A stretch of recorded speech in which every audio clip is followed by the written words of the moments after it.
Ladies and gentlemen and ladies, welcome to a special night of Oilers fan reaction. That's right, it is New Year's Eve, very last game of the 2024 season.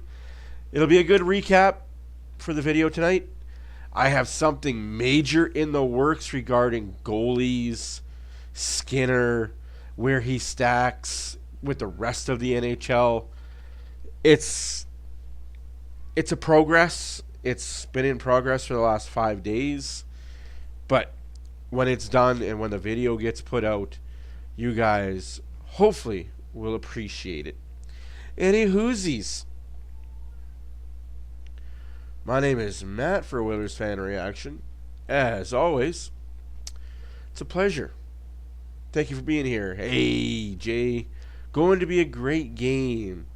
Yeah, you know what? It's New Year's.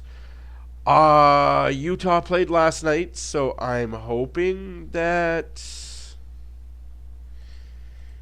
the Utah Hockey Club is a little tired and the Oilers can take advantage of that. Again, are they going to play their backup or their third string tonight? That's always the question that gets asked around here.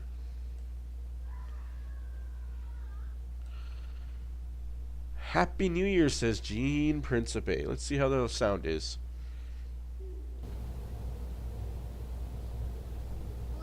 Country, a tiny island in the Pacific Ocean, Kiribati is the #1 place in the planet to celebrate 2025. Hang on a sec. Let's see how this goes. Also, it's 2025 in France. Happy New Year to Europe. Health, happiness, prosperity, and line changes. Coach Knobloch, come to me with something, and he did. Okay, these are the lines on Sunday. They're taking on the Anaheim Ducks. It doesn't go well. So here we are tonight, and Coach says, all right, boys, this is what we're doing. Jesus. Second line stays the same, but after that, everything. First line tonight, Hyman, McDavid, Brown. Second line, Podkolzin, Draisaitl, Arvidsson. Third line, Janmark, Hawkins, Kapanen. Fourth line, Skinner, Henrique, Perry. Now, I love this third line. I want to see Hawkins be a third line center. That's where he should be, in my humble opinion. He's a third line C. And there's nothing wrong with that, people. There's nothing wrong with him being a third line guy. I want to see Hawkins be a third line center. That's where he should be. You get a load of that guy. Absolutely, I think he's a third line guy. Third guys. But what is wrong with being a third line center in the NHL? Nothing is wrong with it. I like the move. All right, will there be fireworks tonight? The countdown is on.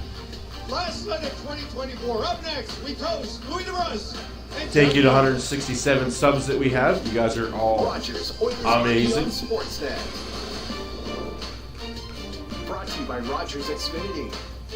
Change the way you cheer with internet that's ready for everything. And by Molson, official beer sponsor of the Edmonton Oilers. Whether it's Canadian, Ultra, Export, or Excel, there's a Molson. Few games are already over today. Molson Canadian. 13 games were on the schedule in total today. Dang, busy night in the NHL. We will get into every single one of those as the night goes on. You guys know how we do the first intermissions. It is looking like it's Stuart Skinner versus Jackson Stuber. Now, I say the name Jackson Stuber, and you go, what? Who? Huh? I almost did the same thing until I saw his numbers. I'm not kidding. I almost did the same thing until I saw his numbers and his record. and I didn't go Jackson Stuber no more.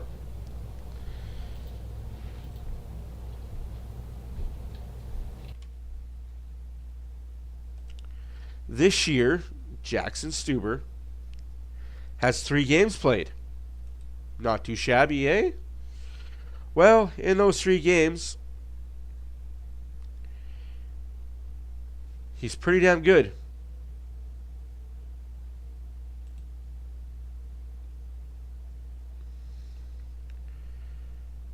Oh, American National Anthem. Oh, say, can you see by the dawn's early light what so proudly we hailed at the twilight's last gleaming, whose broad stripes and bright stars through the perilous fight o'er the ramparts we watched were so gallantly streaming.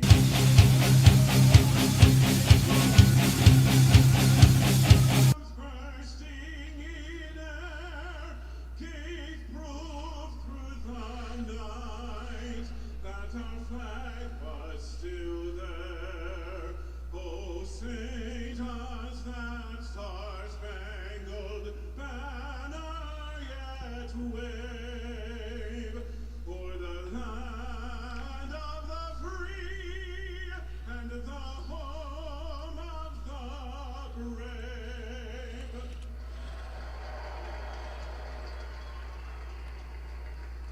Oh, Canada, our home and native land, true patriot love in all of us command. With glowing hearts we see thee rise, the true North strong and free. From far and wide, oh Canada, we stand on guard for thee. God keep our land glorious and free. Oh Canada, we stand on guard for thee. Oh Canada, we stand on guard for thee. Somebody's had a little bit too much of the sauce at the arena. Well, we close out the year 2024 at Rogers Place, where the Edmonton Oilers and the Utah Hockey Club making its first The Oilers and the Utah Hockey Club. to finish up the year, and that man has had a heck of a year. He took the Oilers to Game 7 of the Stanley Cup Final in June against Florida. His lifetime record is 85, 44, and 13. He stopped 25 of 29 in an OT loss to LA in his last outing. Let's get it done, boys. Who else is sore after yesterday? I don't know, probably just me. But he's played well when I can't walk. This will be his 4th. I can't even push my chair back. Utah a couple years ago, he was Oh, man, this is gonna hurt. Lousy Chicago club. Connor Brown getting elevated tonight. Connor Brown getting elevated. If you guys missed it, the lineups are a scary thing right now. And Dylan Gunther right now is 4th in the league with 12 goals on the road this year. He's 4th with 12 goals on the road. That's on the road. I guess that matters because that's where they are tonight, on the road. McDavid wins the face-off, and we are underway. With the final game of 2024, McDavid flanked by Hyman. Yes, this is the final game of 2024. Ekholm and Bouchard in front of Stuart Skinner. Your starting lines brought to you by Scotiabank, believing there's a place for all Canadians in Canada's game. Edmonton went down to Salt Lake City. Oh, you think I should do that? Yeah. 4-3 in overtime on November the 29th. Oh. But Louis, it did not come easy. My legs are on fire. Utah led 2-0. Edmonton had to dig deep. A shot deflected up on the plexi, grabbed by Bouchard. He clears No need for leg day. And now Brown, shadowed by Michael Kesselring, who of course originally was a draft pick of the Oilers. A near wrap-up that time as Hyman went in there on Kesselring. I'm going to talk about former Oilers half a second here. First commercial break, we're going to talk about the former Oilers that are good and bad. Because I'm so sick and tired of us talking about the only ones that are good. Sick and tired of hearing about the good ones. 1,864 between Henrique and Nugent Hopkins, third and fourth line centerman. That is a very veteran-like middle, and I think any team will want to have a strong spine. That'll be the matchup I'm looking for tonight versus Utah. And we've always felt that Utah's third line was a strength with Krause, Machelli, and of course Nick Bjugstad, the one-time Oiler, but it's not been a line that's been very productive this year. Andre Torini talked to him this morning, said they've been playing well, they just can't throw one in the ocean right now. Well defended by Arvidsson in the middle. This is the one line that remains intact from Edmonton's 5-3 loss to Anaheim. Figure it out, Money Puck. Centering Arvidsson and Podkolzin. Arvidsson drags it up through center. Kerfoot, who scored one of Utah's goals last night in a 5-2 loss to Seattle. It was 2-2 in the third period. And then the Utah Hockey Club let it get away. And Torini was telling us, Louis, they've got to be more patient in tie games. They're young, they've got a lot of skill, but they've got to sit on low-scoring games. That's something Edmonton had to learn to do. Absolutely. It's one of the harder lessons to learn for a team trying to figure it out. Sergachev, a near turnover coming out of his corner, and it kicked in on Stauber, a 25-year-old undrafted player, played college hockey at Minnesota State and Providence, and there's Andre Torini. They call him the Bear in his fourth year. Always a pleasure chatting with him, and he says, look, we've got the tools, but we've got to be patient. We have been an impatient hockey club in this most recent 4-game losing streak. Case in point last night versus Seattle. That was a game which I felt they were in control, and it was a back-and-forth affair. They got a little opened up in the third period. And Jaden Schwartz with a breakaway goal on a stretch pass is what opened the game up and eventually won it for the Seattle Kraken. So that's what he's talking about, especially in the crunch of the game when it's a tight hockey game. And as you mentioned, Edmonton took years to figure that out because they wanted to go get the next one. Make sure you're doing it organically and the right way. Don't cheat the game. Instead wins the faceoff. Liam O'Brien is Happy New Year, Willis. And that was a late addition. Liam O'Brien is playing for the first time since October. It's his Yeah, it was in Utah, too. season, so that was a very late addition. And here's a quick dip. Krause to Bjugstad, wrist shot cut off, and Skinner reaches. Huge saves by Skinner early. Underneath his left Stu's on it. very late change. Clayton Keller, the leading scorer. Skinner. For the Utah Hockey Club, a scratch. So that was very late. Tough player to take out of your lineup. Nick Bjugstad, I think, heard you talking about the fact they haven't scored in a long time. This line, they all had 20 goals last year on the third line for the Arizona Coyotes, but now with the Utah Hockey Club are having a difficult time putting the puck in the back of the net. Bjugstad, a one-time Oiler, did a nice job coming in. And Very good question, Diane. How many times have we played them this year? I believe we play them 3 times. Once more after this. We play them again March 18th. It's his first scratch of the year. Not too bad. Louis, a tweak in the warm-up or maybe an illness. Last minute off the draw, Kesselring a shot, and that was blocked. We did notice O'Brien was taking the warm-up, so there might have been a predisposition. Perhaps Keller got a little banged up last night in the loss to Seattle. On it as always, Lubo. Yeah, it was Chip. Cooley will take it into the offensive zone, but you can probably tell by Louis and I's elevated voices that when Liam O'Brien, the man they call Spicy Tuna, jumped onto the ice, we knew something was up. And here's Corey Perry for the Oilers the other way, a wrist shot to play. And it's a major story because Keller is the captain of this club, and his 8th year is coming off back-to-back seasons of 86 and 76 points. And that guy, Liam O'Brien, is a great guy to talk to, but he also hasn't played in a couple of months. Playing in his 4th game of the season, hasn't played back since October 28th. Logan Cooley gets a stick in the face here, still low on the ice right there. He gets whacked, he goes to the bench. And is holding his face still. I don't think a penalty was being that close to the ice to play the puck, but he got rattled on that shift. McDavid won the draw back to Kulak, and that wrist shot floated into the waiting clutches of Jackson Stauber. And Logan Cooley is the one guy that's right up there with Clayton Keller in points in the last 17 games. He's been really solid and really starting to find that stride, and is going to be looked at a little bit more in this game tonight versus Edmonton to provide some more offense, which he's done nicely this season in his 2nd year. Well, it's not just the last few games. Louis, he's tied with Dylan Gunther for 2nd on this club in scoring.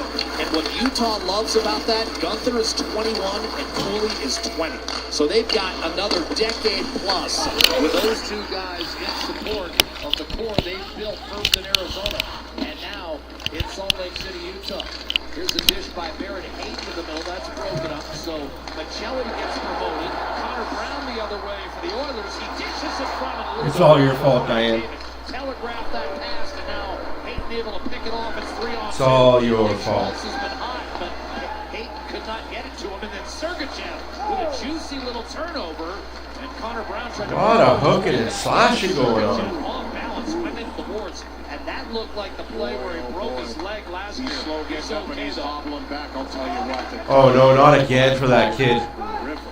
For Sergachev, anytime he goes into the boards, it's always... She says sorry, guys. She doesn't mean it. Second in the league in ice time. She's not sorry for nothing. 26 minutes a night for this Utah club. How's everybody doing on New Year's Eve, though? Bad giveaway by Bouchard. Come on, guys. Like, stop with the sloppy hockey turnovers. Stenlund flanked by Kerfoot and Carcone on this line for Utah. Carcone. Walks in, Draisaitl across to Ekholm in front, and that was chipped. I guess I can have her. Back to Bouchard. His shot dropped by Stauber in front. Kicked out Ekholm. Ekholm scores! 1-0 Oilers. 1-0 Edmonton. That's 6 for Ekholm. 6th goal of the year. About the shuffling of line for Chris Knobloch. They practiced yesterday after a back-to-back on the road. Oldest team in the league. That was a message by the head coach. We need to be better. They've come out urgent in this first period. The first shot on net was Park Colson in front, and that come right down at the top of the circles. The Utah Hockey Club is a team. And as I continue, you know they get sweeter. So what can I do? I really bag you, my lord. To me, son, it's just like a boy. Anything fly, it's all good. Let me jump in and sing in the trumpet. A little bit of Molly got in my... Nothing to be sorry for, Adam. Game starts right on time. Ekholm gets the Oilers on the board. 8th of the year. Both of those games. Corey Perry back on the puck for Edmonton. On a line with Jeff Skinner and Adam Henry. Kicked out in front and cleared by Bukestad. And O'Brien at center ice will dump it in softly to the corner and tracked down by Troy Stetcher. Off to Emerson. The two righties playing together. And a clear by Skinner up to Perry. He'll gain the line, try to chip it in front. Right. It's going to be stolen by Bukestad. He'll backhand it up the left-hand side, out of the reach of Olimata. Sergachev is back. That goal was scored by Ekholm. As Louis mentioned, I think even he probably flashed back to that horrific injury he suffered when he was still a member of the Tampa Bay Lightning, for whom he won a couple of Stanley Cups.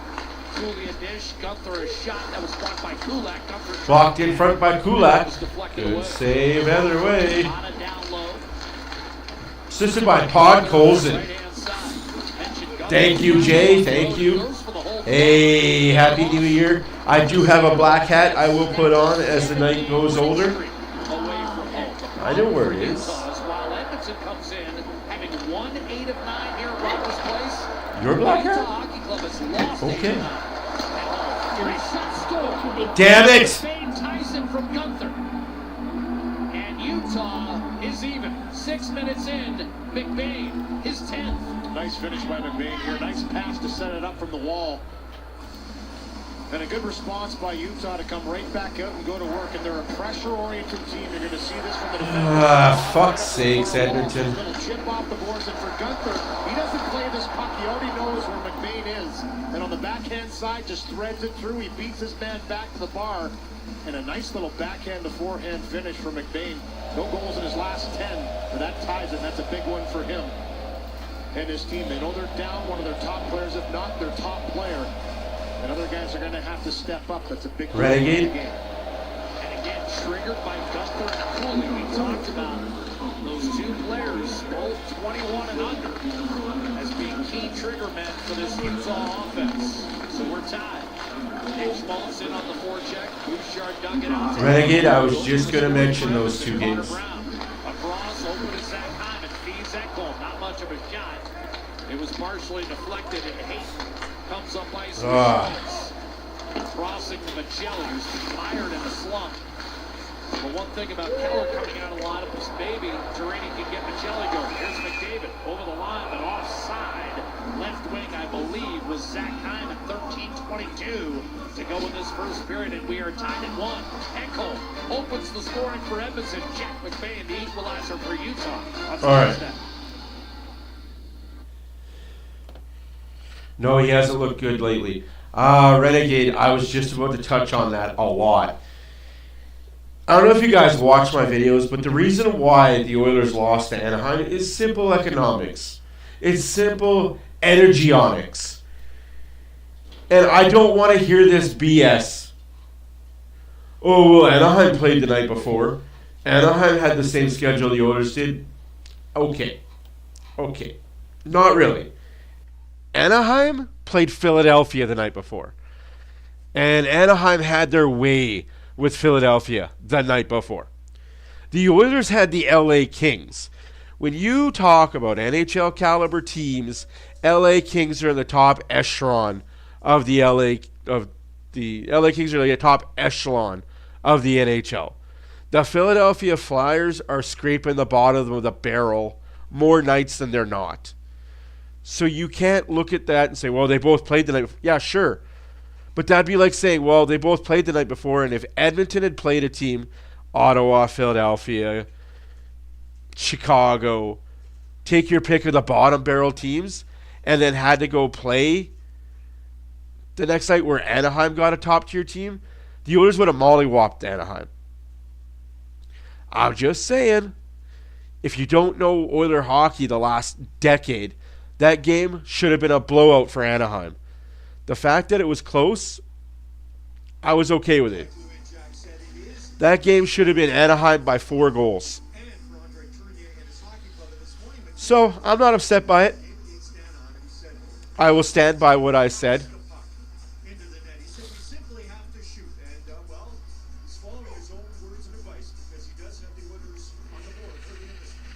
Yeah, and I think that's going to change when one of them is no longer on the team.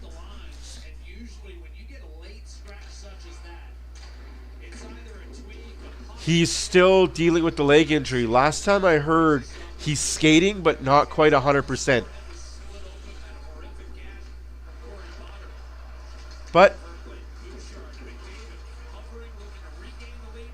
oh, bad play by McDavid. 13 minutes left to go in the first period. 1-1's the score. Shots 4-3 for Edmonton.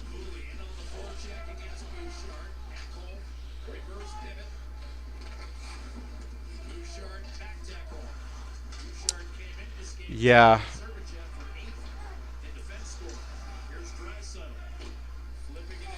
There is help coming. It's just you got to wait a couple more months till trade deadline. It's coming, guys. They just have to clear the cap space to get it.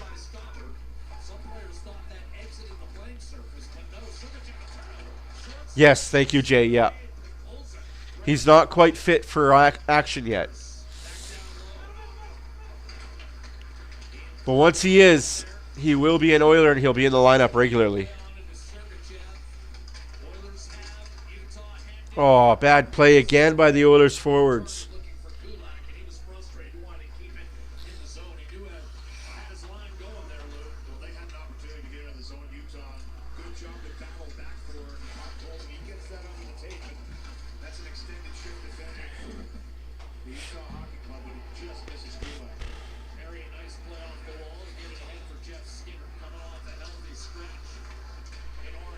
Skinner's going to be the guy getting traded. I have a feeling it'll be Skinner, Derek Ryan, and a body for defenseman.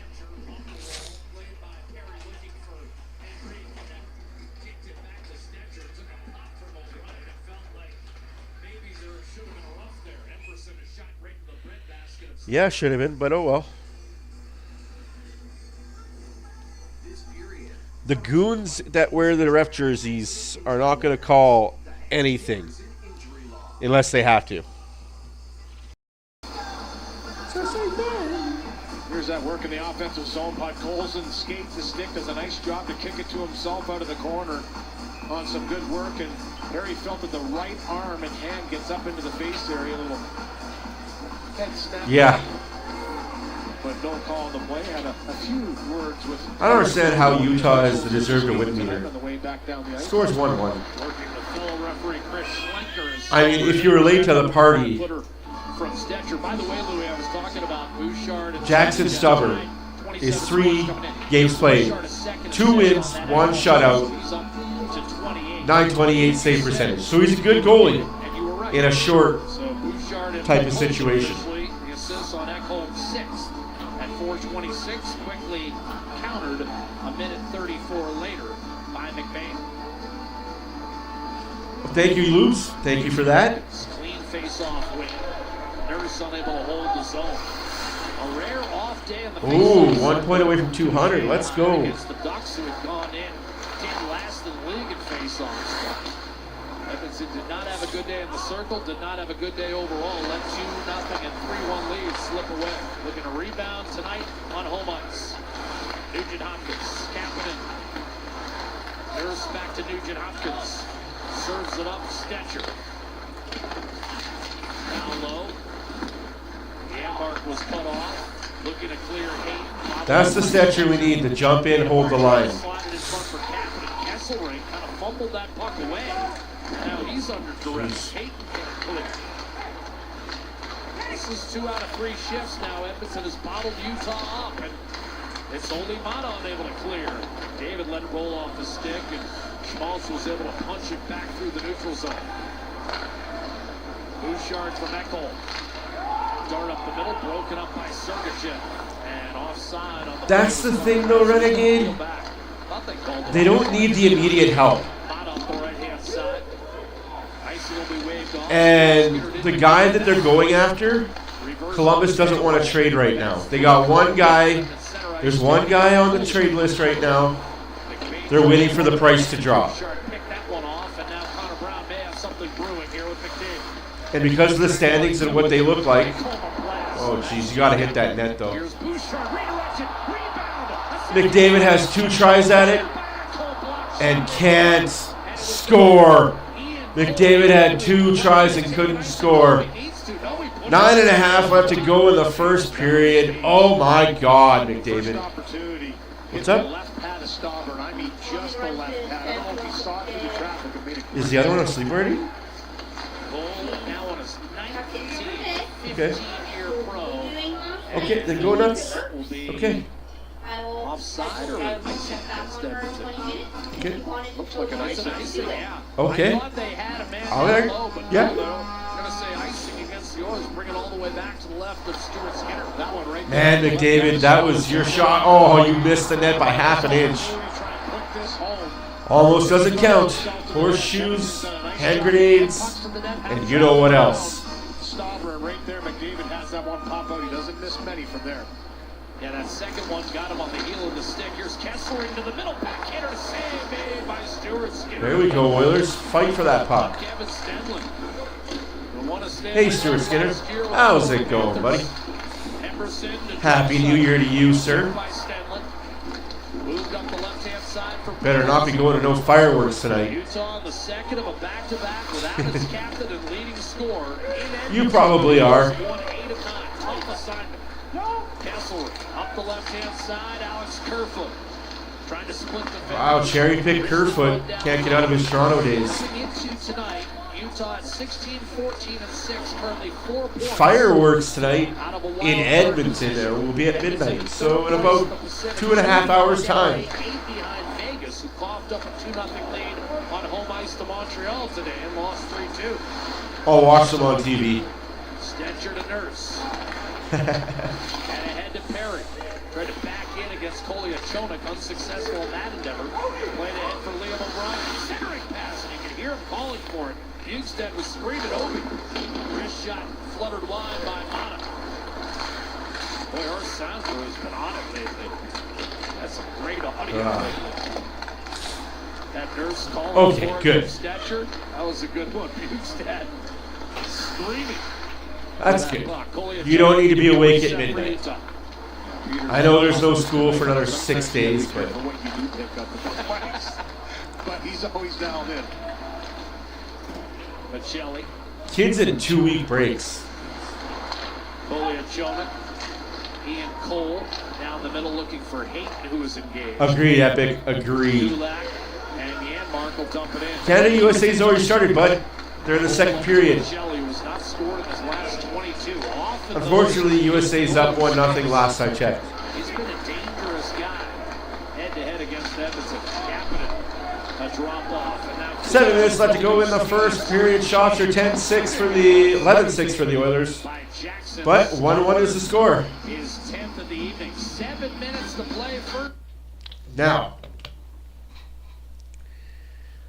I want to talk about something here, guys.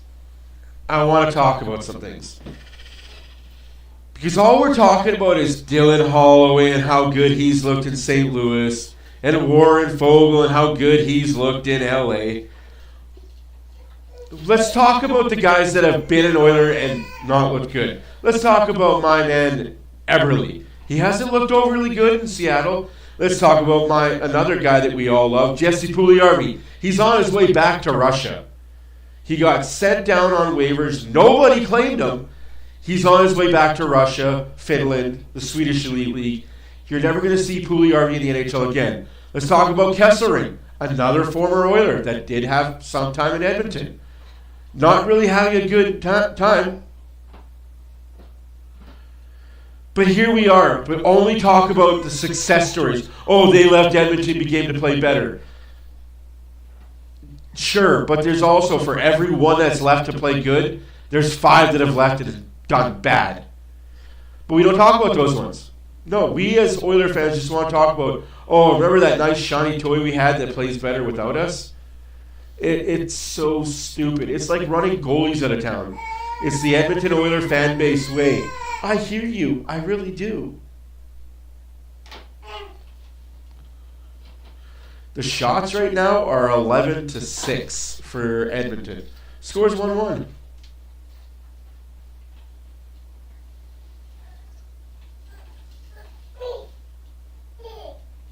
If you watch, this is again going up the right side for him. Excellent skater. And Jeez. player offside his defense, so that has to be to keep the point in your game. That's crazy. And you can see just a little shuffle, get the feet. They just can't solve the American goalie, eh? Comfortable over there. Paul Coffey throws him in there in a lot of situations with Darnell Nurse to go down to 4 defensemen, really loaded up. And for Brett Kulak, I believe, has really stepped up this year in his game and playing confidently. And this is what Oiler fans have to realize too. Is Warren Fogle wanted out of Edmonton. Holloway wanted out of Edmonton. For their own reasons, they wanted out. And I understand why Fogle wanted out. Utah having trouble raking it free from Sergachev. Connor Brown back on the puck, double teamed immediately. Hyman nudged it over to Connor McDavid. Yeah. In the league and scoring coming in. Bouchard, but if he wanted to stay here, he would have signed for less than what he got. Over by Gunther, 3-on-2 Utah. Oh, that looked offside. Dishing. Sergachev fires. Off the post. The rebound. Whew. What a shot by Sergachev. And the pressure the defensive Former Tampa Bay Lightning. all over Edmonton. Guys, Utah is stacked in the back. On the back end, they are stacked. And as a result, Well, that puck turns over. he wasn't going to get top 6 minutes in Edmonton. He wasn't going to get power play time in Edmonton. I understand. The offensive zone has a terrific look. Just like Fogle. Pass, Arvidsson. That looked like the play that won the game for Vegas in this building.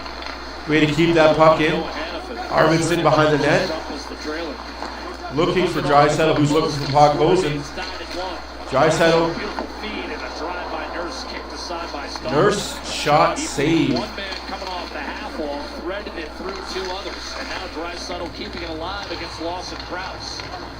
Nurse. Yeah, I think Podkolzin does more than Holloway does. He's just a bigger body. Broken up by Stenlund initially, and now Kesselring will have a chance to wedge it out safely, which he does to Kerfoot. Man, Kerfoot, you are a cherry-picking kid.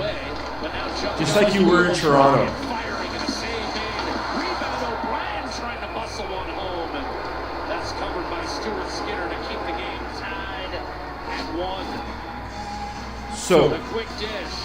because I'm a fan of the NHL and all things hockey, I caught a clip of a Warren Fogle sit-down he did with the LA Kings.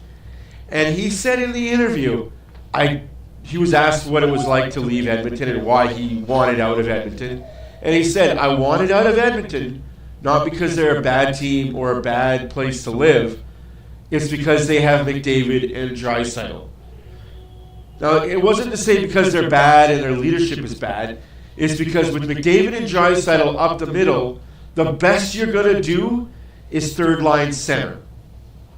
The best you're going to do is bottom 6 forward. And he wanted more time, and he wanted to play more power play minutes.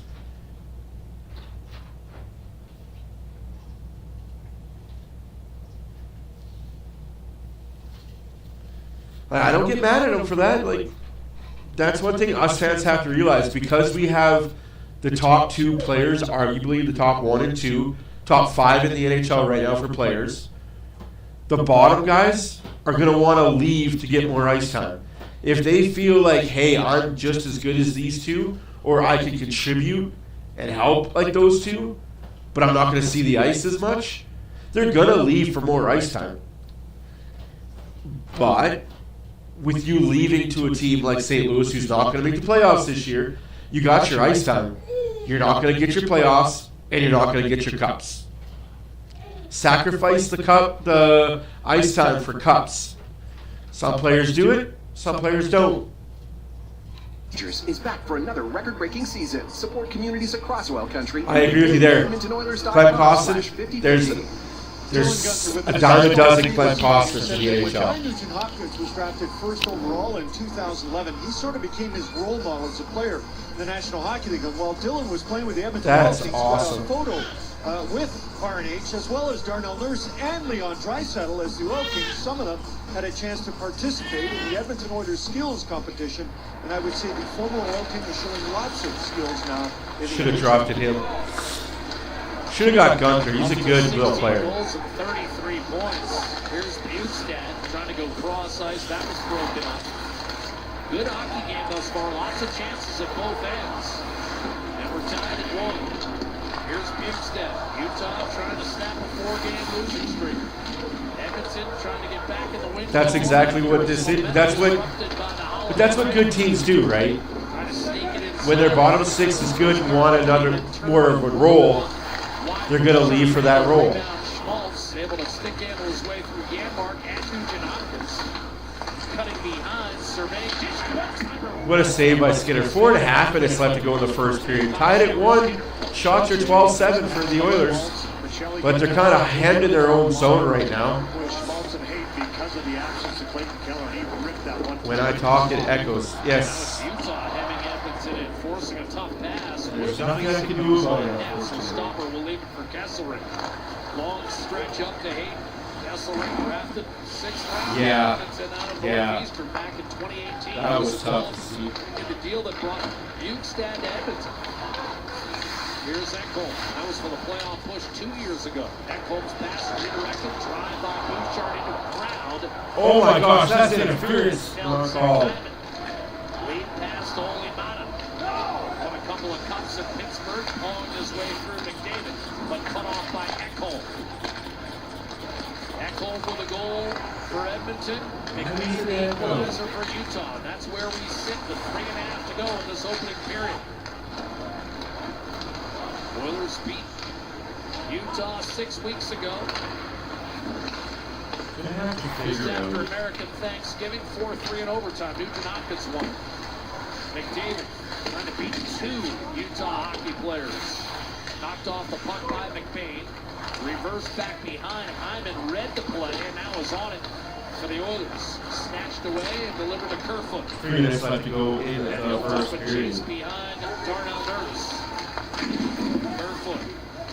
Lancing blow landed by Nurse. Puck squirted away from Lawson Krause, whose last goal came against Edmonton in that game in November. Yep. Got Hyman. Good shot. And that was flipped up into the crowd by Jackson Well, Stauber. they pried him from the Coyotes. Back-to-back. Because game here. Puck's turned over a few times, but battles down low. Ooh, ouch. Are vicious. This is a They real brought him from the Coyotes because the Coyotes didn't think and this one catches the shaft.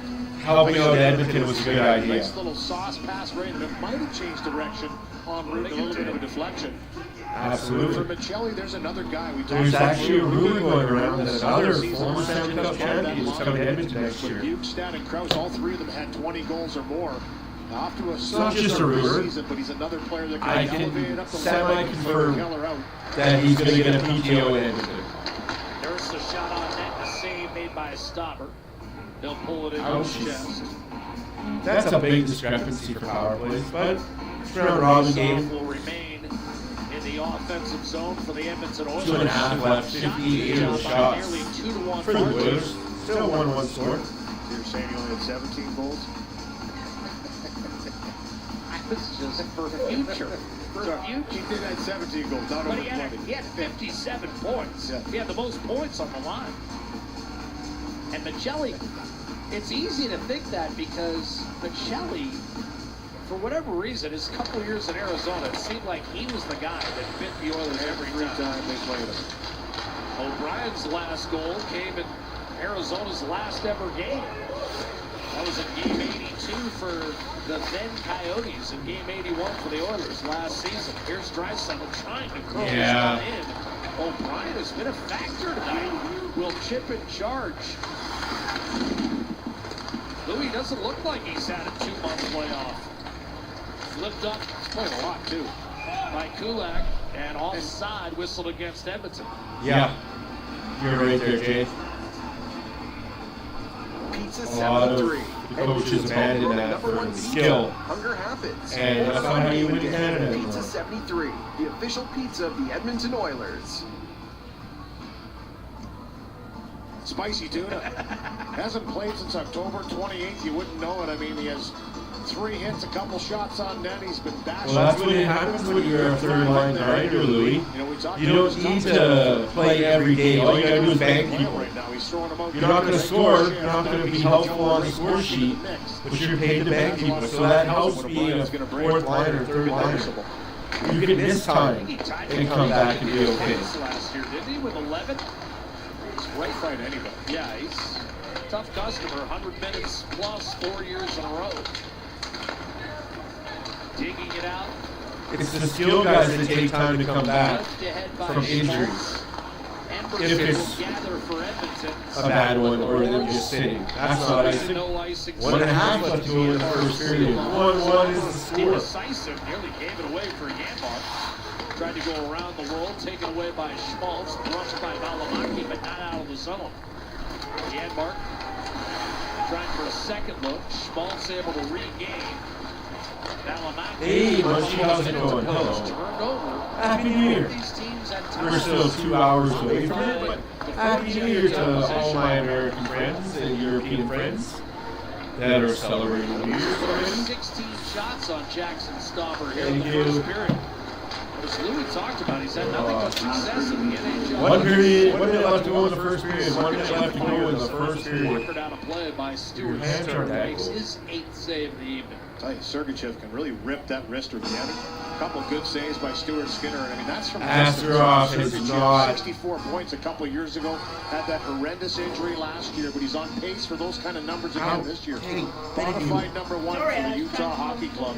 In a big trade with the Tampa Bay Lightning brings Sergachev to them. And that was the area they really wanted to go to. So what do?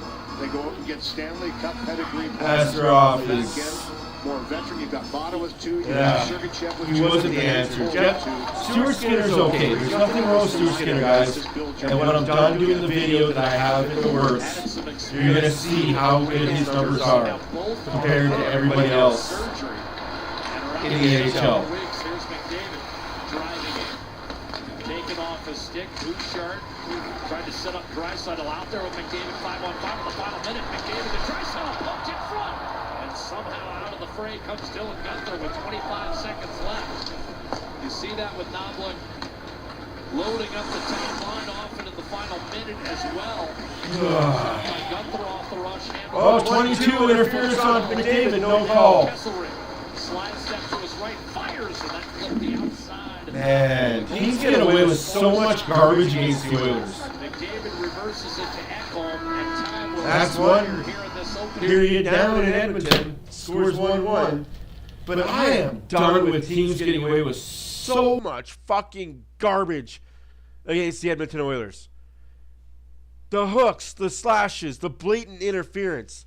Sick of it. NHL, just fucking... it is what it is, I guess.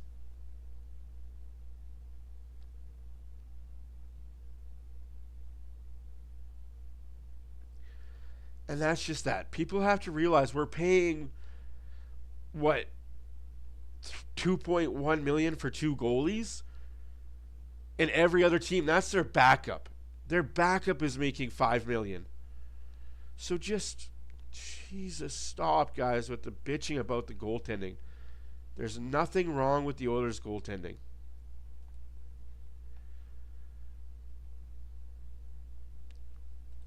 Please trust me when I say there's nothing wrong with the Oilers' goaltending. Anywhoosies. Out-of-town scoreboard. The Washington Capitals beat the Boston Bruins 3-1. The Toronto Maple Leafs beat the New York Islanders by that same score, 3-1. The Montreal Canadiens beat the Vegas Golden Knights 3-2. The St. Louis Blues beat up the Blackhawks at the Winter Classic on Wrigley Field 6-2. After 2, Detroit 2, Pittsburgh 1. After 2, Carolina 3, Columbus 2. After 2, Buffalo, Dallas tied at 1. 5 minutes remaining in the second period. Minnesota 3, Nashville 3. At the end of 2, Colorado 2, Winnipeg 2. At the end of 2, Anaheim 1, New Jersey nothing. At the end of 2, Philly 3, San Jose nothing. With 5 minutes left to go in the first period, the Calgary Flames 1, the Vancouver Canucks nothing. And in this game, the Edmonton Oilers 1, the Utah Tumbleweeds 1. Now that you got it good and understood. That, of course, was your out-of-town scoreboard.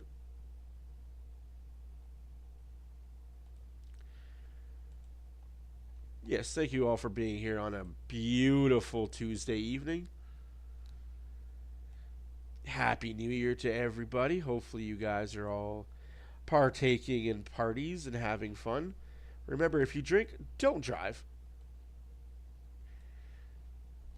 Spend the $50 cab ride.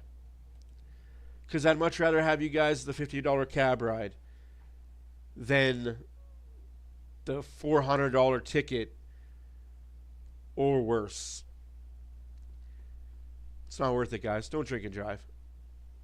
Don't smoke weed. Don't be high and drive either. I run across people daily. Oh, well, I just smoke a little weed. No, you're impaired. I don't care what anybody says. Weed is a drug. It impairs your senses and your ability to have rational thought.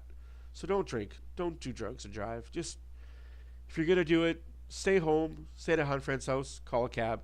Or, as they say nowadays, call an Uber. Don't really have one of those, but... So in all honesty, guys. Yeah, hey, Leafs did good today. They did a thing. They beat the Islanders. That's good to see. So yes, I encourage one and all to just relax. Also, this hate for the Oilers goaltending, it's just ridiculous. And you'll see when I'm done with the video.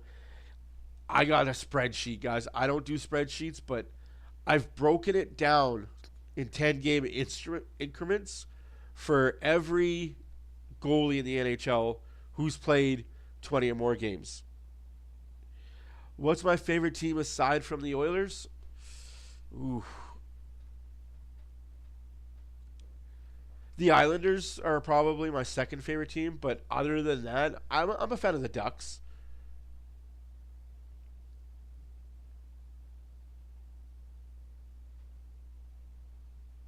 Yeah, I agree, Renegade.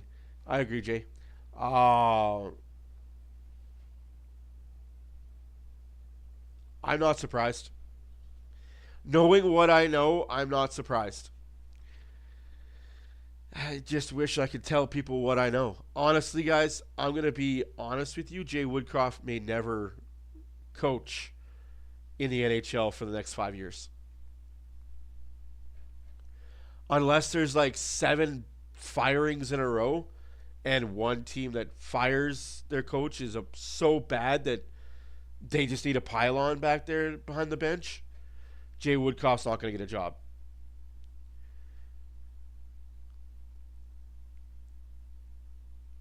And it has a lot to do with why he's not a coach for the Oilers anymore. Oh no, I try not to troll people for being a fan of the other teams.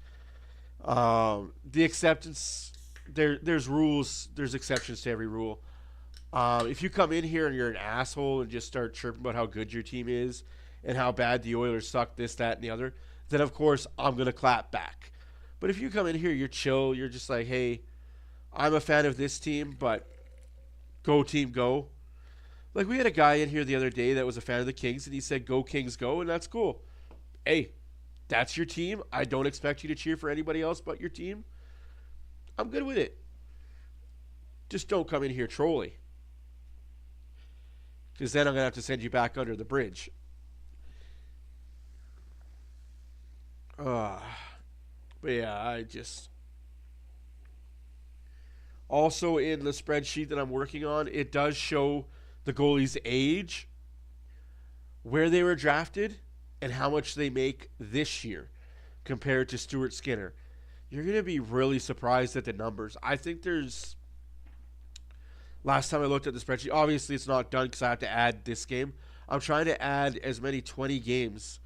Like, I want to see how many games played each goalie has at the 20 game mark. And now that we're 37 games in, I think a lot of the goalies have 20 games, at least 15 games played, which is a pretty good mark for me.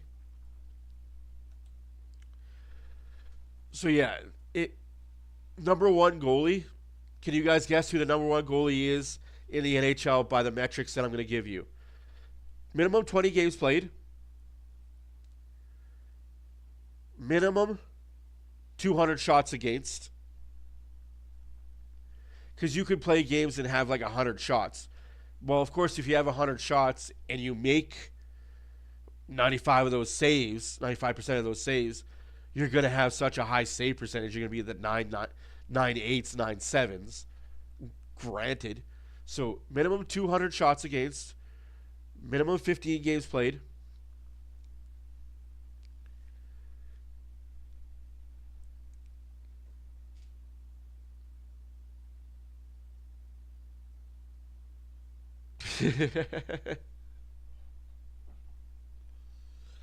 Smell a puck. You're absolutely right. Hellebuck is the number one goalie. I do not plan on getting a Fanatics Oiler jersey. Just because they're so expensive and they're so cheap. I could get cheaper, better quality from a site in China. Shouldn't really say that, but $30 from a site in China, I could get cheaper, better. Instead of spending $250 on a jersey that might come apart within a month.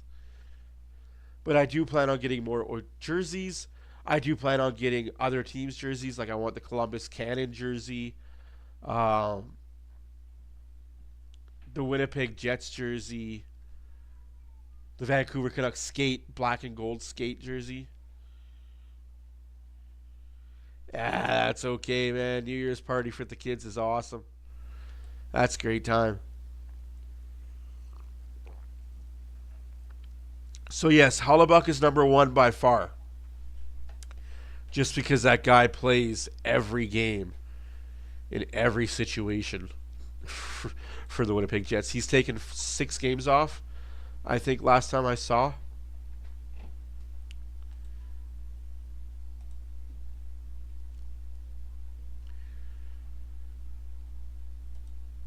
I also broke it down the first 10 games and the last 10 games.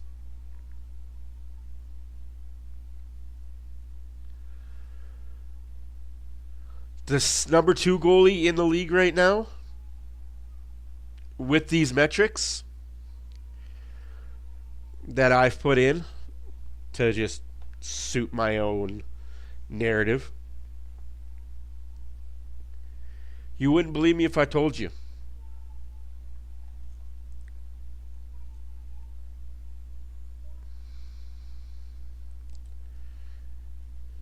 Oh, Jesus.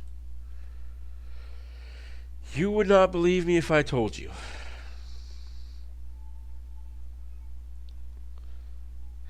And it's kind of sickening.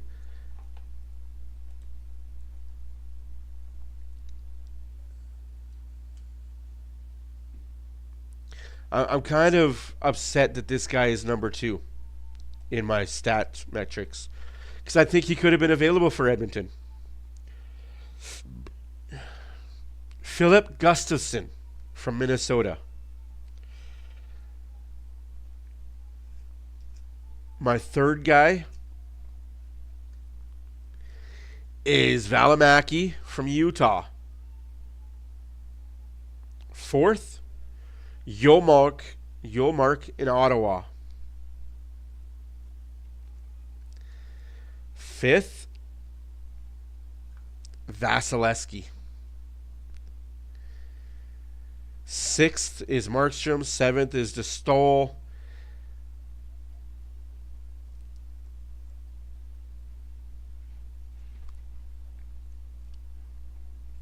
And believe it or not, Skinner is in 9th. Going by all those metrics that I've put in. Stats. I'm going off of stats. I'm not going by anything else but just the stats. Just the stats alone, Jeff Skinner. But I've also broke it down in the first 10 games. Skinner was 30th out of 32 goalies that I looked at. He was bad. The next 10 games, he was second behind Hollebuck. Scary good. Absolutely, Renegade. He has such a great regular season. That's the thing with the Jets. They have such great regular seasons, and then they fold in the playoffs. For whatever reasons, the Winnipeg Jets find a way to fold. No power plays, by the way, in the first period for either team. Yep. Ooh, puppy. Yeah, you did tell us about your dog. Hopefully you got a new one and are happy. Shots are 15-11 for the Oilers. Face-off percentage is 50-50. Hits 7-3 for Utah. 5-4 block shots for the Oilers. 12-5 giveaways for Utah. And 2-2 are the takeaways. So Utah's giving up the puck a lot. Oilers got to capitalize. Well, that's good that she's doing good. That's good to hear.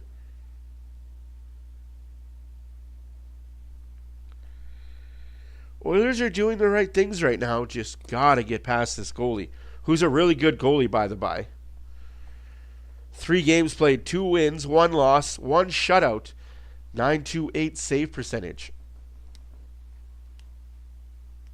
Or 982. It's really high up there. But again, 3-game sample size. Can't really talk too much about a sample size.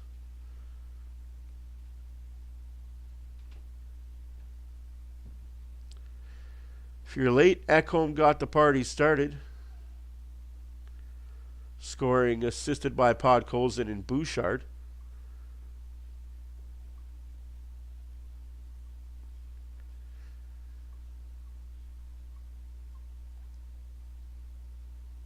One nothing Edmonton. And then McBain makes it Juan.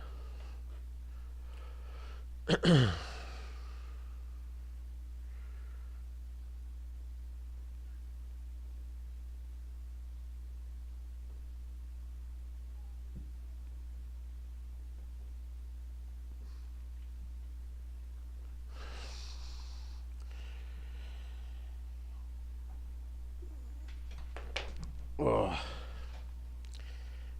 No, like when I looked at the list, I was quite surprised how well an underpaid Stuart Skinner is. Like everybody above Stuart Skinner as far as that all goes. I can check the score. I think they're at the intermission still. But I will check. Oh, fuck. That didn't last.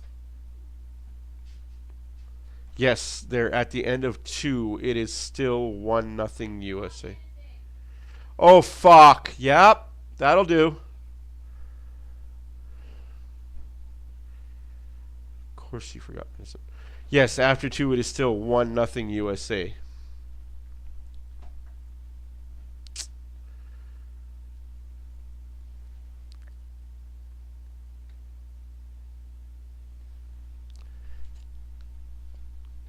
I'm torn who I want to win this Calgary-Vancouver game.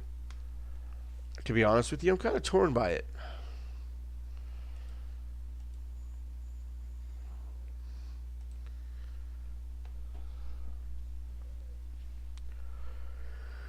Oh, excuse me.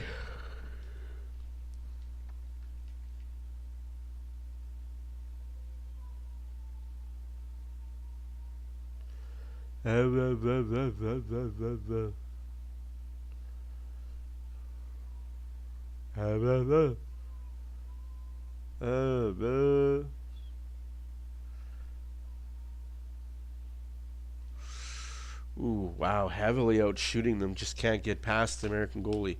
Well, hey, if Canada loses, they kind of got a harder route to the gold medal game, but still don't lose, I guess.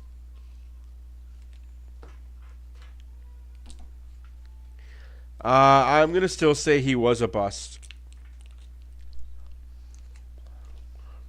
Excuse me.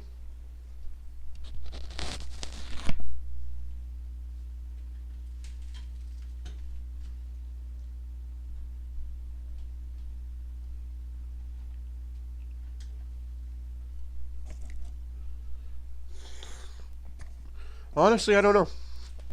In my eyes, it was still kind of a bust. $10 million is a lot to win one cup. That's a lot of money to win one cup.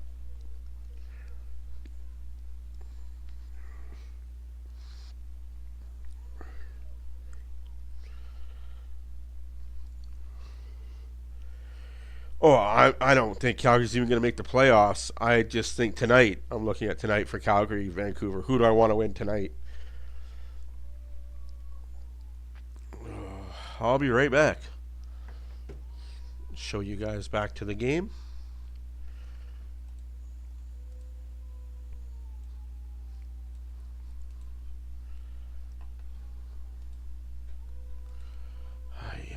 How could you forget the most important part of bedtime?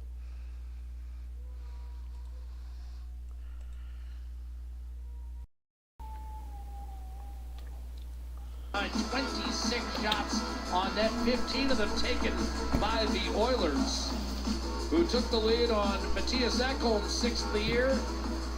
Jack McBain able to tie it for Utah, and we're dead even as we drop the puck to start period 2. There was no penalties called in that first period. Mata over to Mikhail Sergachev. The goal by Ekholm, Edmonton's 23rd from the blue line this year, tied for 2nd in the league in that department. Nurse will fire it in. Sergachev up the right-hand side. It's Gunther and Logan Cooley rolling toward the net with a wrist shot that's handled with ease by Skinner. And now Nurse some posturing in front of that Edmonton net. Drove right in there. Nurse kind of put a wall up to not allow him to get in there, poke away, and the game went through. McBain, went through. Tough customer, tough kid. His dad Andrew played 600 games in the NHL and wasn't afraid to mix it up. 2-time 30 goal scorer with the Winnipeg Jets. He's got 10 already for McBain. A career high at 12 a couple years ago. He's really having a breakout year, and he's providing a little bit of everything.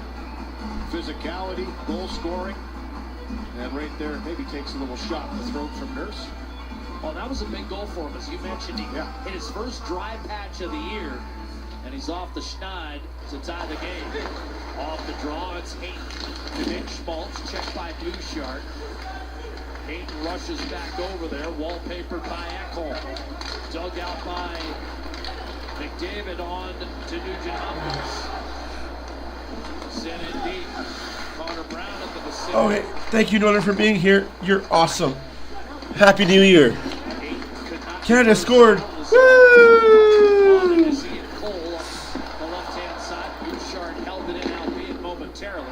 That's awesome. McDavid at center ice, and now he's forced to back off. Oh, my legs are hurting. Entered tonight on matching 11-game point streaks. Switch up here too. Jack McDavid and Nugent Hopkins out there with Brown, no Hyman. Keep an eye on that. Yeah, where's Hyman? Oh. There's retrieving, looking for Brown off the mark. And that'll be taken by Cole one more time. Flipped up to Magellan. He's able to ram it off the boards. Kerfoot after it. Cherry picking Kerfoot. Aggressive play. Poliachonik to Valimaki and Stenlund off to Carcone. Oh, yeah, you understand. Darnell Nurse protecting down low. Edmonton 21-12-3 on the year. You're allowed to tell dirty jokes. Off its first back-to-back losses in 6 weeks. I just saw what you wrote. Yeah, you're allowed to tell dirty jokes. I don't care. Skinner tried the left-hand side. Oh, that was a high stick that the ref let go. He said, no, no, no, no. Yes, it was.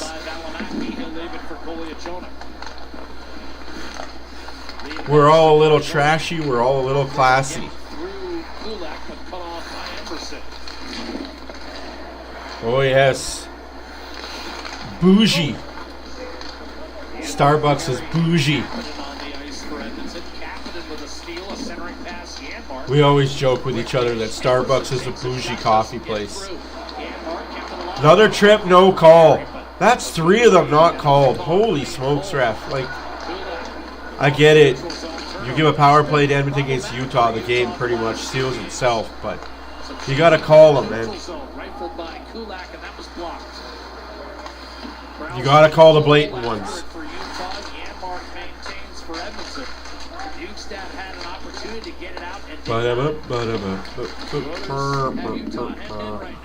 They're going to break this 1-1 tie. 3 1/4 gone by. 16:42 left to go in the second period. 1-1's the score. 15-12's the shots for the Oilers. Draisaitl stays with it. Now surveys and finds Kulak. Ekholm breaks loose. In case you were late, Ekholm got the Oilers goal. McBain got the Utah goal. There's kids watching, and I swear. It does say in the stream, not for kids, but they find a way. Oh, what a shot by Arvidsson. Good save there by Stauber. Bob Stauffer, Stauber.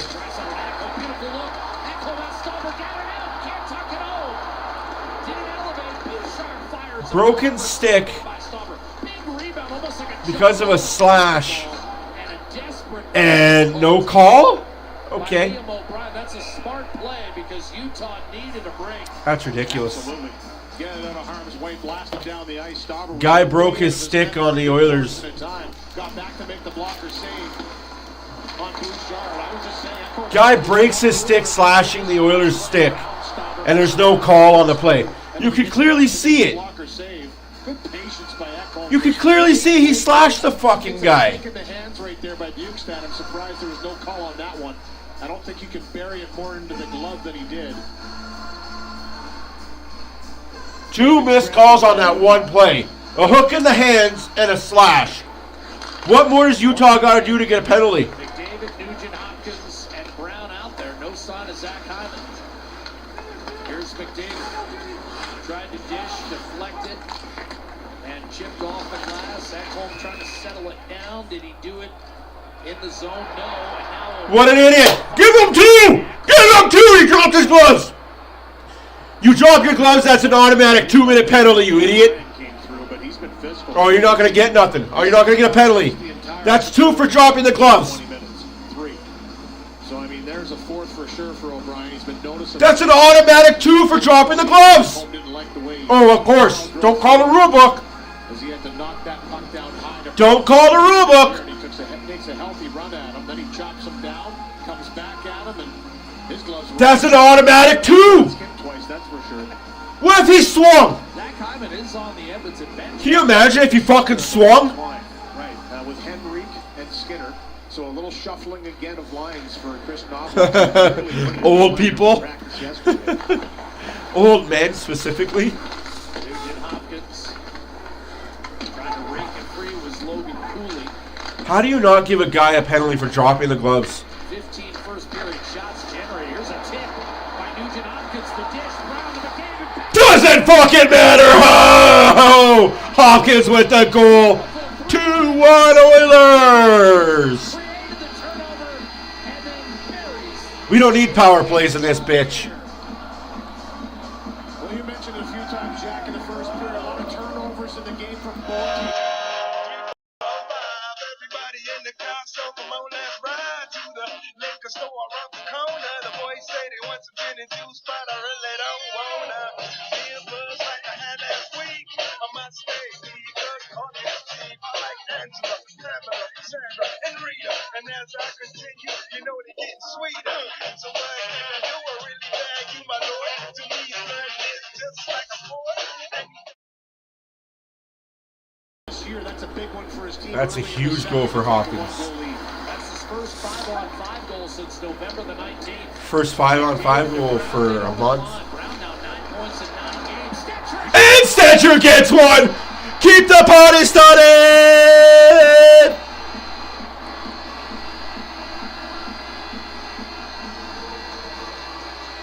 Two goals in 20 seconds. This one will be Stetcher's third. Great job to get back into this. Hockey can see Sparks pressuring Darnell Nurse, but he puts it right on the table. McDavid was stopped up by Brown. And now Stetcher activating gets a lucky pass. But again, it's the presence going to the front of the net. Nugent Hopkins breaks the distraction. And he's just trying to force this through. You know they get sweeter. So what can I do? I really bag you, my lord. To me, son is just like a boy. Anything like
Shit, of course I was muted. I was just saying I can't work fast enough. And I was answering Diane about Stetcher situation. I don't have a Stetcher thing. And then I had to say, Louis, put the whistle away. Okay. Is that for both teams? Is that for those teams? The Oilers, yeah, I got it. I'm back. You guys are a half-second delayed. I need a better system here. I needed somebody down here to push buttons for me.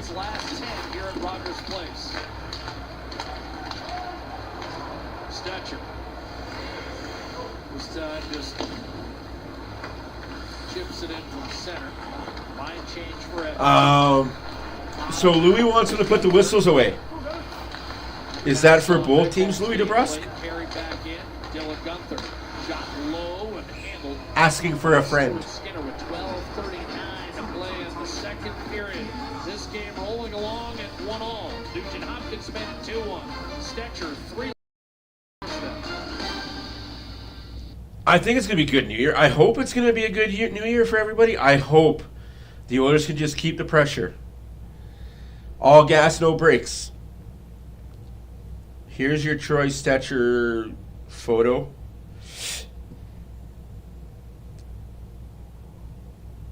I also need it for myself, too. Again, Louis DeBrusk needs to go to BC to be with his son full time and tell us how good the Vancouver Canucks are.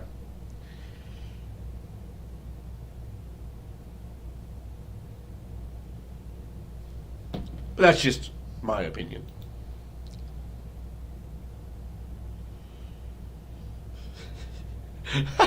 If I got right, if I had Anna sit here, okay, Anna, I need you to push the M button now. Rose, I need you to push the N button now. So my buttons right now for my headset here is M. So now when I talk, I'm just talking through the camera. And then when I push N, I'm just talking through the mic. So yeah, it's convoluted. It's a lot of work. But I don't mind. Yeah, it would be like, how's it going? How you doing? I hope everybody's having a good day. How's everybody doing? Hey. On again, off again. Kids, they'd be on again, off again. Freaking jumping on beds. I love Louis DeBrusk. I actually have no respect for Louis DeBrusk, and I haven't for a long time. And I get it's a paycheck to him. And I get it, he's doing Oiler games being played by Sportsnet. Hey Trucker, Happy New Year. Where are we coming from today, my friend? Like, I get Louis DeBrusk is being paid. Yes, say your joke. Hey Jack, how's it going? I want to hear this joke now. Even strength points per 60 minutes played. I mean, he doesn't play a ton. He plays about 13 minutes a night, but you consider the ice time, he's been productive. Give it a try. If I laugh, it's a good joke. If I don't laugh, wah, wah, wah. Anyways, got 12 minutes left to go in the second period. 22-14 shots for the Oilers. 3-1 Edmonton over the Utah Tumbleweeds. That's 2. Oh, puck goes and makes it, almost makes it 4. Odds almost makes it 4. Count 1. I had to do a quick head turn to see if that light was still going. Little Hyman Trophy action. Heisman. Back in the game, actually, he's the one that I thought broke his hand in that one game. Wasn't it Trent? No? Am I off? Nurse got kicked in the groin. I thought it was Travis Toomey. It was, sir. Thank you very much. Thanks for the correction. So, sorry, Travis. Mixing you up on that one. He took it like a champ, too. But here's a good play down low again. Presenting for Pod Colson uses. Ooh, a knee to the groin. Ouchie. A couple of saves in tight. Let's go, Oilers. Calgary sucks. Getting reset on the Oiler bench right now.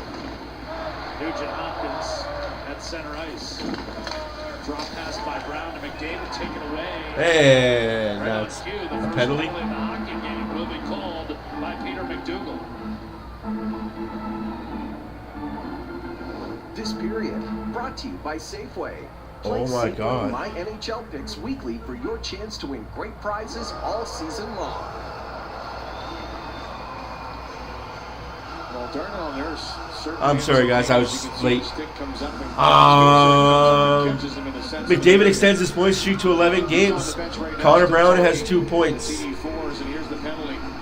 McBain has been going at it with McDavid all game long. Oilers on the power play. All right, let's go. Unfortunately, that play takes down McDavid. It's amazing. Can't do that, Jack. Quickly, Darnell Nurse has gone underneath, but Louis, this was a 1-1 game about 5 minutes ago, and now all of a sudden the Oilers have a chance to keep. Gotta win that face-off, though. convert this power play. 2 for 3 the other day in Anaheim in a losing cause. This power play brought to you by Play Alberta Sportsbook. Draisaitl scored a pair of power play goals in that game. And in doing so, tied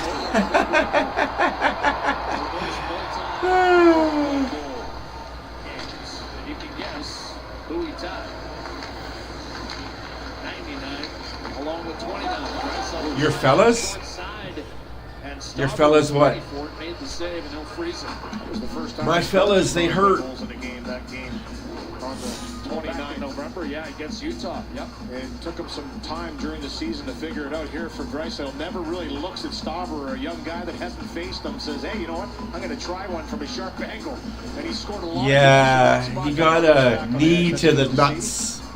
You just got to rearrange the little boys a little bit. Just need to walk that one off. Draisaitl wins the face-off. Not drop fairly, says the linesman. Get the fuck out of here with your bullshit, dude. That was very. He's like, my bad, I dropped it on your half of the circle. Hey, Northern. Hopefully you guys have a happy new year. I might have a drink. You know, maybe I'll have a little shot of vodka at the end of the game to toast the new year for everybody. I'll do it that way. McDavid, Draisaitl back to McDavid.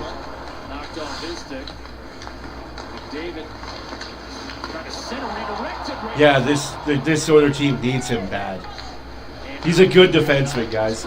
Just his price tag isn't what everybody wants. But hey, don't get mad at the player. Hate the game. Short side Hawkins saved by Stauber. Obviously, Edmonton thought it might have detected something in video because that's twice on the same power play. They've looked to see if Stauber was going to cheat off that far post. And you know, not even a guy on the bench standing up here for the second unit. So right now, 3-1 for Edmonton. Chris Knobloch's the killer instinct is out here. He understands. What was the joke that was said? Did I miss it? And he wants to keep the top unit on the ice. Did something fly over my head? I mean, it wouldn't be the first time something flew over my head. Eluded Draisaitl. It's the net, it's in. You can see Stauber really sprung across to try and get in front of that shot, but he almost blew past the net a little bit. 91 miles an hour on that heater from Bouchard. McDavid coughed it up, but Stenlund failed to get it out. Give it new life. McDavid locates. Apparently I missed a joke. Jeez. My bad. 10 minutes left to go in the second period. 3-1 Edmonton. 24 seconds left to go on the first power play of the game for the Oilers. Hawkins shot save made. Rebound. 5 players converge. Power play dwindling rapidly. What was the joke? Oh, I said it was, I guess, some fellas. Oh, what a bad play by Bouchard. What a bad play by Bouchard. Nice shot, big save, rebound, nice big save again. Just can't be doing that. Oh, here come the Oilers now, 2-on-1. Hyman, McDavid should have given it back to Hyman. Rebound Bouchard, and that ended up over the net. Back to McDavid, takes it to the hole. 4 players. It was nasty. Steal by Jeff Skinner pestering. Kesselring. Oh, wait. Trying to skate his way out of danger, but Henrique won't let him out. Oh, jeez. Adam Henrique down to Corey Perry. Corey Perry. Centers out. Ty Emerson.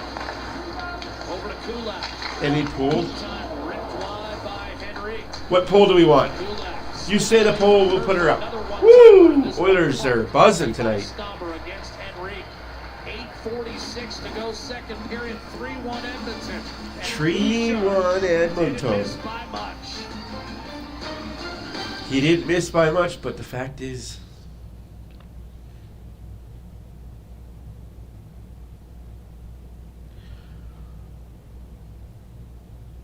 oh, glad I don't.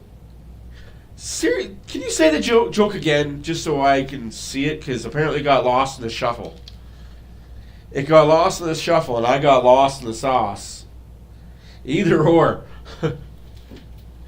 We have Leaf fans in here. We got Canuck fans in here. At one point in time, we had a lot of Vegas fans in here. Although I really wouldn't call those guys fans, more like under the bridge people. We're halfway through the second period. 3-1 Edmonton. I'll get the right pen eventually. What do you know? I found it. Black, not blue, not orange, black. Any whoosies?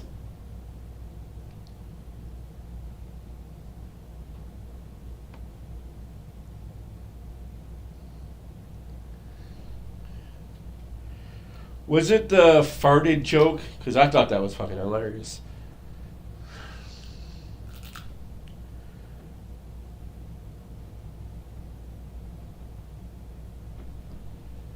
Oilers are no longer on the power play, so we can get rid of that. Bang. Still 3-1 Edmonton. Community Foundation, the holiday bonus jackpot is at almost $1.8 million, while the jackpot is currently closing in on almost $950,000. Get your tickets now. Yesterday, Grandpa Perry Bjornstad for Will Ekholm is going to race his dad Matthias. Now Matthias was nice enough to give his son a bit of a lead, and then with Grandpa cheering him on, it is Will that defeats Matthias. Now where there's a will, there's a way to outrace your old man, even though he scored tonight for Edmonton. Good stuff. Took off his own skates in the ring, too. 6 years old. That's impressive. Yeah, I hated tying skates for my I was kids. still in there until about 8 or 9 for sure. Although Tyler would be mad if I told you that. Instead, I told It's the only part I don't like about is tying skates. Tying and untying skates. Here's a quick dish in front, broken up. And we've got a penalty. This one coming against Edmonton. So the Oilers fail to capitalize on their own power play, and now Utah knows who it is. Everyone's wondering who the call's on. Yeah. Might be Stetcher again. He had 3 penalties in Anaheim, and they'll be heading to the box. Stetcher! Mostly stick infractions. Stetcher frustrated as he goes to the box. Yeah, he was frustrated with the 8 minutes he took, second most in his career. And as you mentioned, How's that a penalty? He just throws down Schmaltz in front of the net. Tripping is going to be the call, but he's like, he was looking around saying, who's this penalty on? Finds himself in the sick bin again. Did he take his feet out? I didn't see that. Oh, okay. I could just look at my computer. Off the draw, don't worry, they were as bewildered. All right. Utah top 6 in both categories on the road. Well, no swearing, obviously. Don't swear in your joke. But if you can tell it without the swear word, I can't control that. That is a YouTube thing. He gets a lot of zip on him. Well, he's in a post and a bar tonight. I mean, that's from distance again, though. He can just fire. 91% the Oilers kill over the last 21 games after a terrible start. A clear by Yanmark. Utah on the road, 6th on the power play at 27% and 5th on the PK. Don't be sorry. Don't be sorry for a funny joke. But yeah, just don't swear. I can't control what YouTube allows me to do in that sense. The point man, Barrett Hayton. Okay. Tried to go over to Cooley, was broken. All right, good play by Nurse. The Oilers now trapping Utah in the neutral zone. Nick Schmaltz entrusted with carrying it in. Does so. Moves it over to Gunther. Pressed by Kapanen. I can't see it. Kulak shovels it right back to center. Good read by Kulak there to jump on that pass attempt. Just read it. Leave it on my phone. 40 seconds left in the minor Stetcher. 7 minutes to play in this second period. We've turned with 2 Oiler goals in 20 seconds. Kessler, beautiful feed, and then missing an open net. YouTube missing a open net. All right. Get a better look tonight. That was a heck of a pass by Kessler, too. I mean, he sold he was going to shoot that puck. Everybody did. Krause to Michelli, back to Lawson. Krause. Kesselring, a shot gets through from Carcone. A save made by Skinner. Puck batted down by Kesselring as the final seconds run off the Stetcher penalty. Carcone whiffed as he tried to send Utah back into the zone. 3 men collapsed on Kesselring. Kulak thought he took a stick right in the mush, but it doesn't matter. Nurse lost it. Oh, geez. Power play over. The box, and Edmonton now has killed 43 in the last 47 power plays for the opposition. Utah missing a chance to get right back in the game. It's 3-1 Edmonton. All right, let's see. Oilers 8-1-1 in their last 10 against this organization. Hey, Dan, how's it going? This shot was smothered by Ekholm and Bouchard. It's fresh off the successful kill.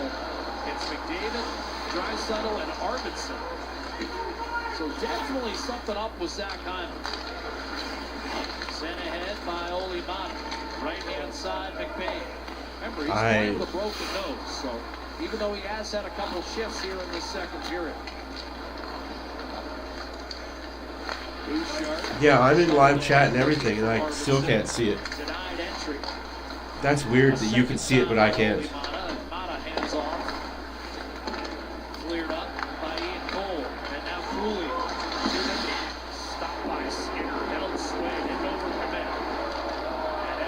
And Is there any way you could send me the picture of it 5 minutes to go. Second and then delete it? Ryan tucks it back in for Utah. Tries to follow up. Ekholm shielded him from the pocket. McDavid dancing away with ease.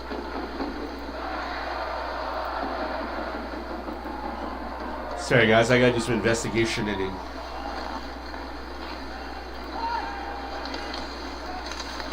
Ekholm sends it in deep.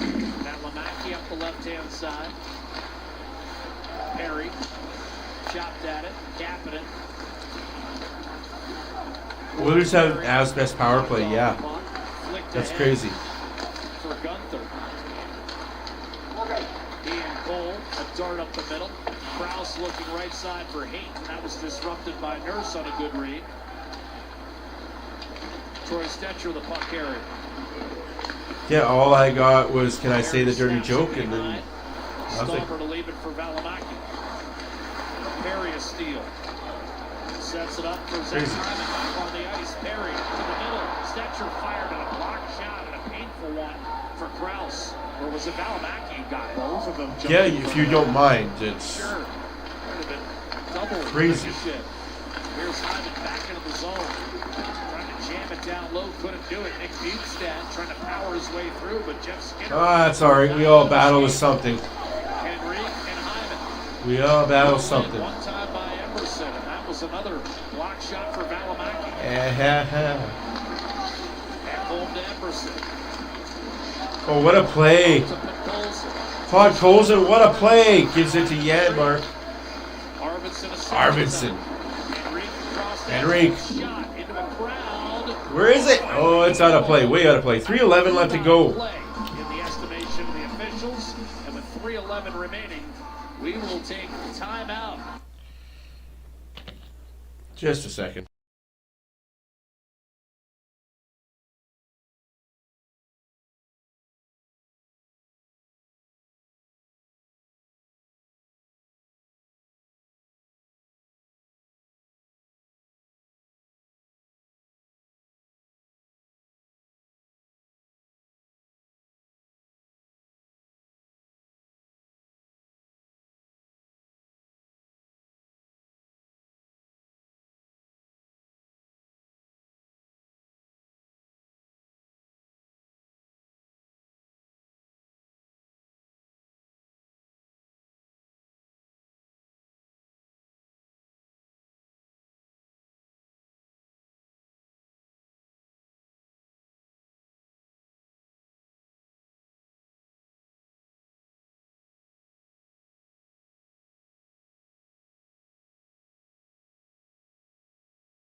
Yeah, well, I've got the, as you guys can tell, I got this cold I can't get rid of.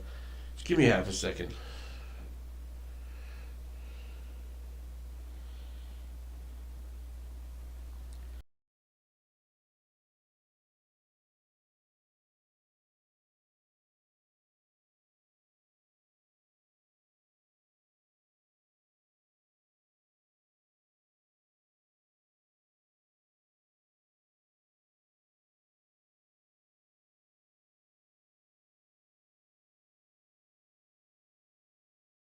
tonight. You all right?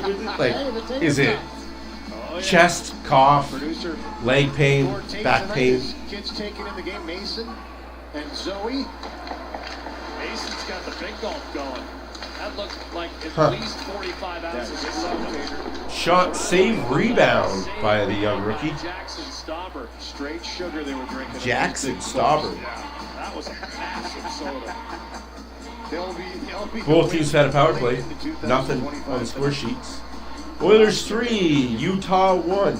How we got here? Ekholm, Podkolzin, McBain. Utah won. Then Hopkins gets an assisted by McDavid and Brown. Stetcher gets the goal, assisted by Brown, McDavid. Right up the middle. Now that you got it good and understood, we are all caught up.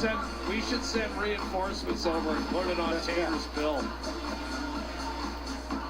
like this, getting into the music too. I was pretty pumped they put on a Hearts on Fire in the pregame. Little rock. 3 minutes left to go in the second period. Oilers have turned this game with 2 goals. How's it going, Northern? We are good. Like I said, I think I'm going to take a drink tonight. And Utah has been unable to draw any closer.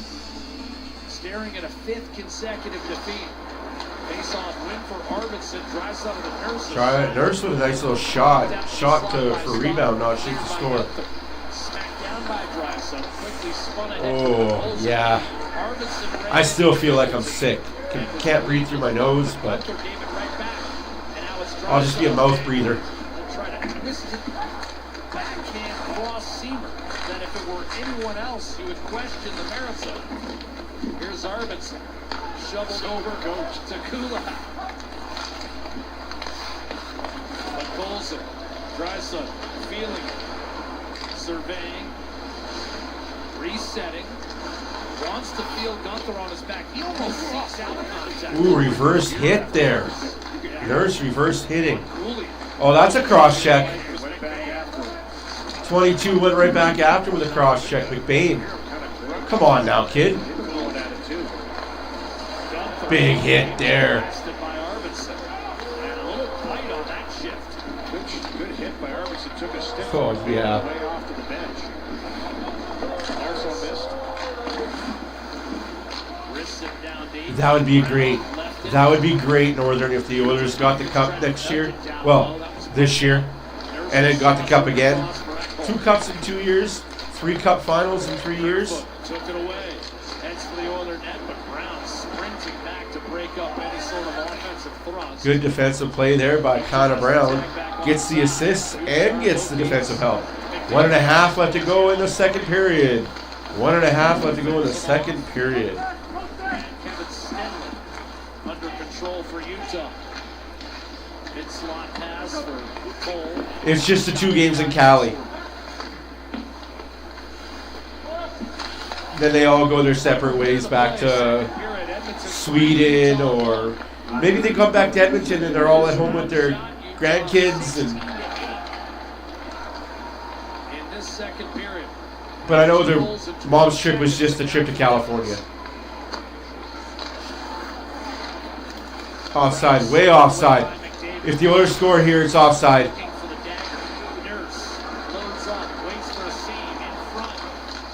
I don't think it's going to matter, but yeah, if the Oilers end up scoring here, it was way offside.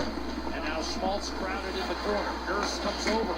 That was tipped over the net from McDavid. Mute point now. Frustrated, he couldn't put that upstairs on Stauber. 26 seconds left to go in the second period. 3-1 Edmonton. Out of reach. Experience true flexibility with customizable Shots are designs too by many to not Edmonton enough. Oilers, the official builder of the Edmonton Oilers. Good shot on net. Connor McDavid in front of the net. Tries to redirect this one. It goes just a bit outside, up over the glass, and he looks to this guy after. You know, listen, he's on a terrific tear right now. 12-game point streak. He has 23 points in those 12 games. Only 3 goals, though, so looking for one there to deflect in front of the net. But Harris got one on net. 17 the best seconds. sometimes take a little too much puck. Here's Cole. Carconi. 10 seconds. Don't give up that late period goal, boys. Bigstead clubs one wide off the rush. O'Brien, a heavy hit on Emerson. Skinner. And they don't. At the intermission, 3-1 Edmonton. And there's rough stuff. Because, of course, there is. By the way, after 2, your out-of-town scoreboards are as follows.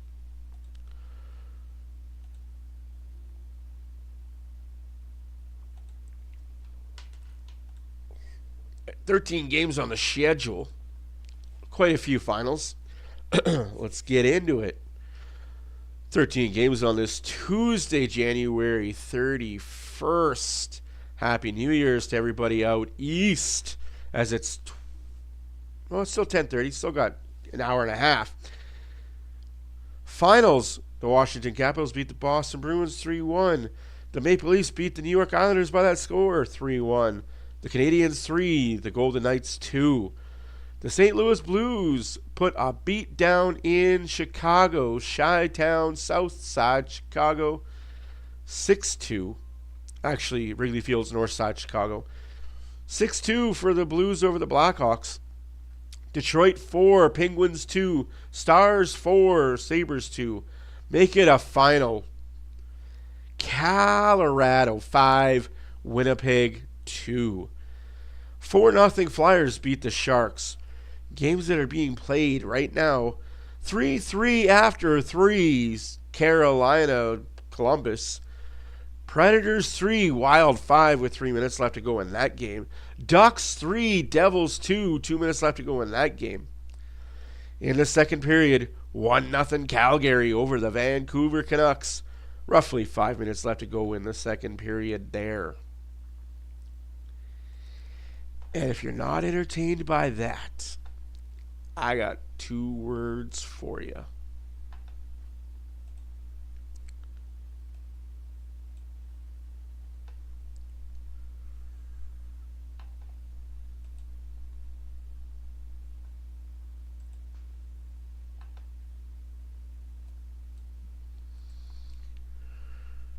Do do do do do do do.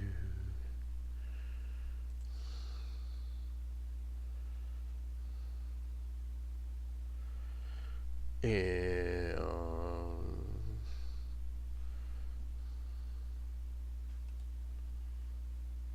okay.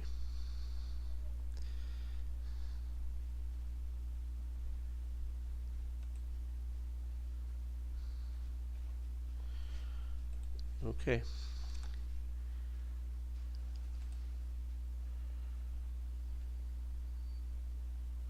Yeah, they have been taking way too many penalties in that game. It's rather unfortunate.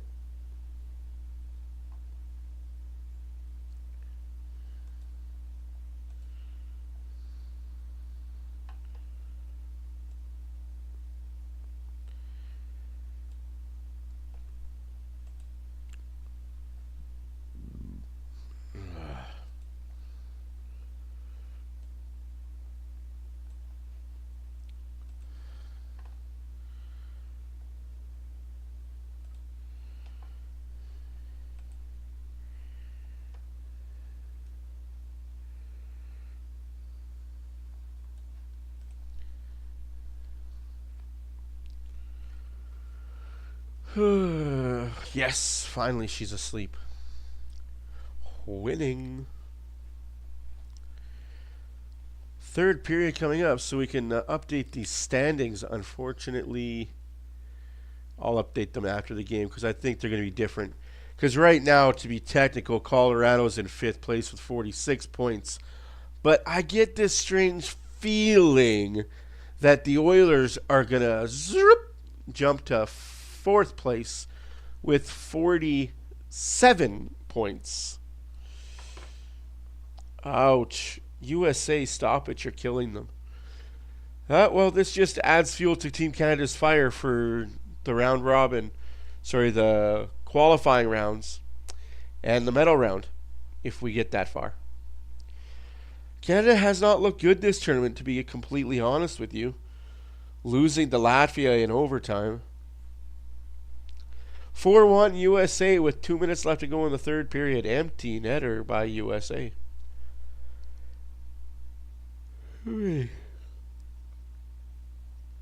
For all you American fans in here.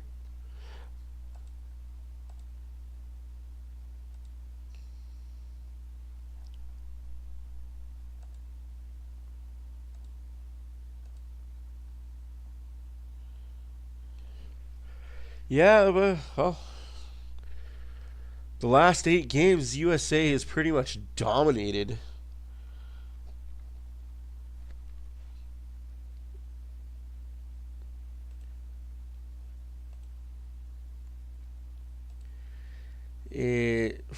I'm gonna say for the last 8 games, it's been all USA all the time.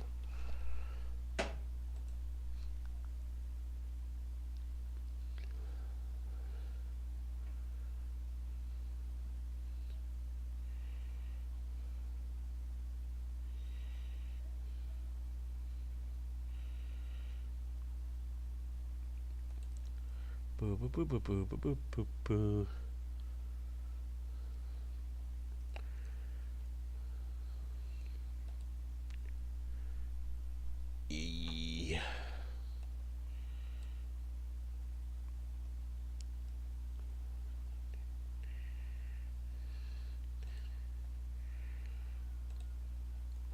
I gotta make this fit without seeing where it's gonna fit. Ah, crud. Alright, I'll go there.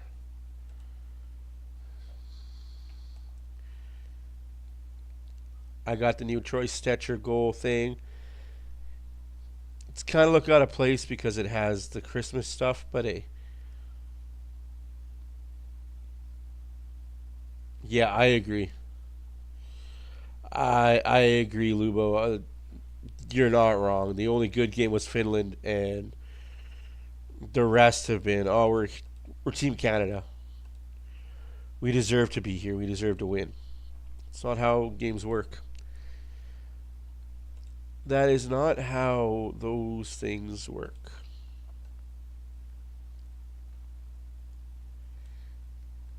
And I'll move myself over here. Time to go and get treats. Oh, don't mind if I do. Treats, she says. Ooh, she got me the 4-piece. Ooh. Canada loses 4-1. That sucks. Yeah, you're right, Ronald. Luckily or unfortunate for me, I didn't watch the game. So, yeah, I've been hearing they've spent a lot of time in the penalty box. But that's just, they got to click it up, right? They got to play more smart, better discipline, as Lubo said. The NHL needs to bring back referee cams.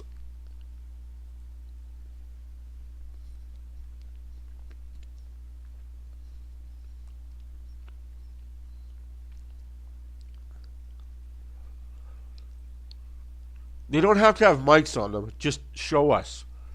Show us what you see and what you're looking at.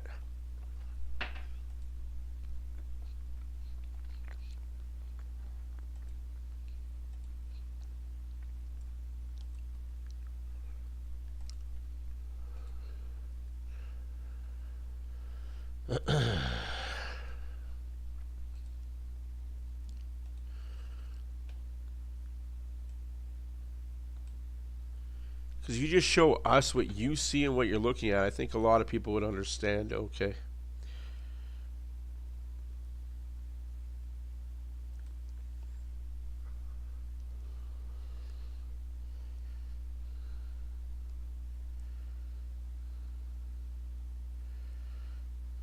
Yeah, you're not wrong. And they don't play that style anymore.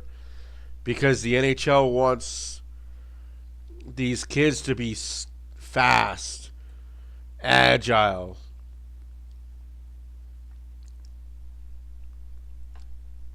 Just, that's, in my eyes, not feasible anymore. They can't.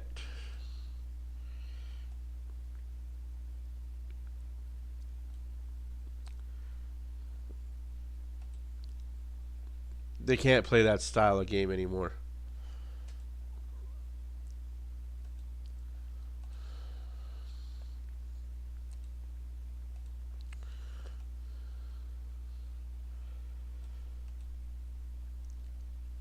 But what do I know? Wow. Just shy of 20-minute penalties. Whew. They were really undisciplined. Was a lot of it stick infractions, like slashing, hooking, or was it the ticky-tack kind of, he hit him too hard? Oh. Roughing calls bowling both ways. Yeah, and thank you QMJHL, thank you OHL for taking hitting out of your leagues.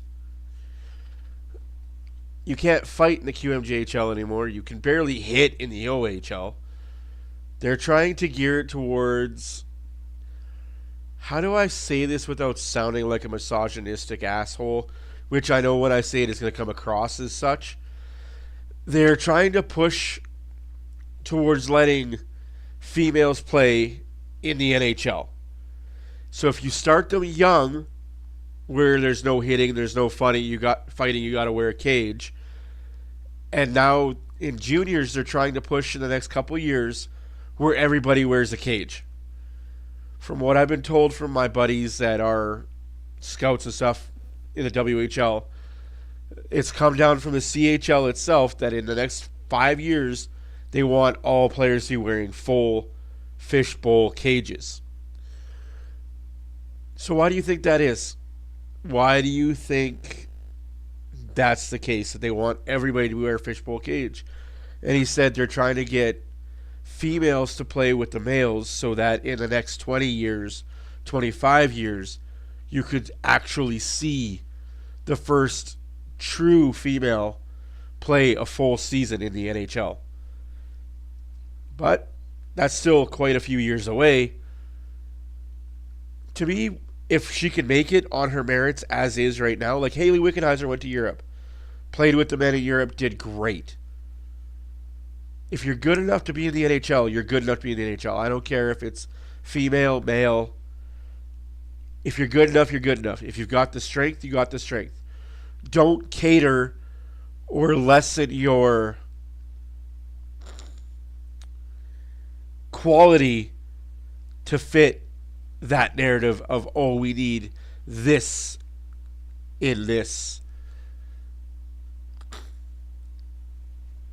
Make them meet your standards. Don't drop to meet theirs. Oh, I got a big sneeze coming on. I can feel it.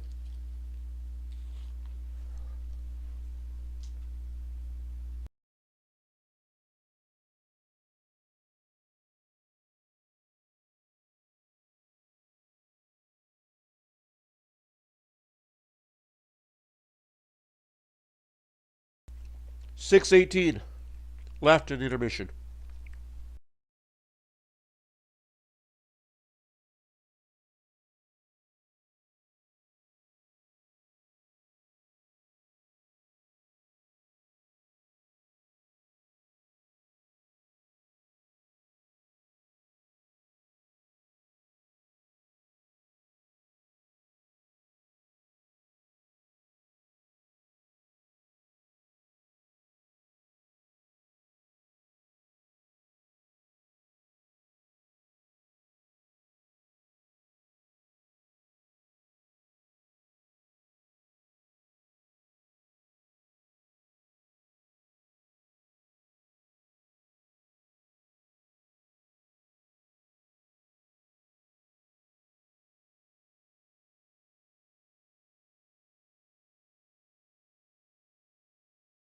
Yes, Lubo, that is the way that they are trending right now. That's why you have the WPHL league. They're trying to see if that sells to people. Because if it does sell to people, then obviously, what's the next step? What's the next level?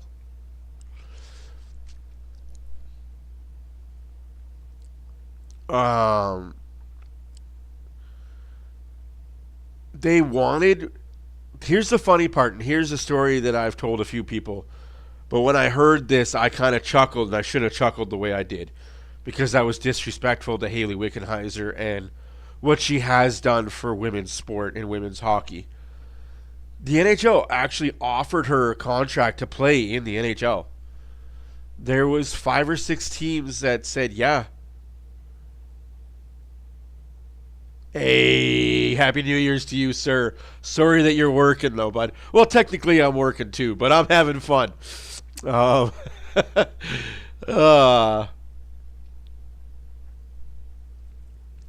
Yeah, like, there were teams that offered her a contract to play in the NHL. And credit to her, she knew where her physical abilities stopped. And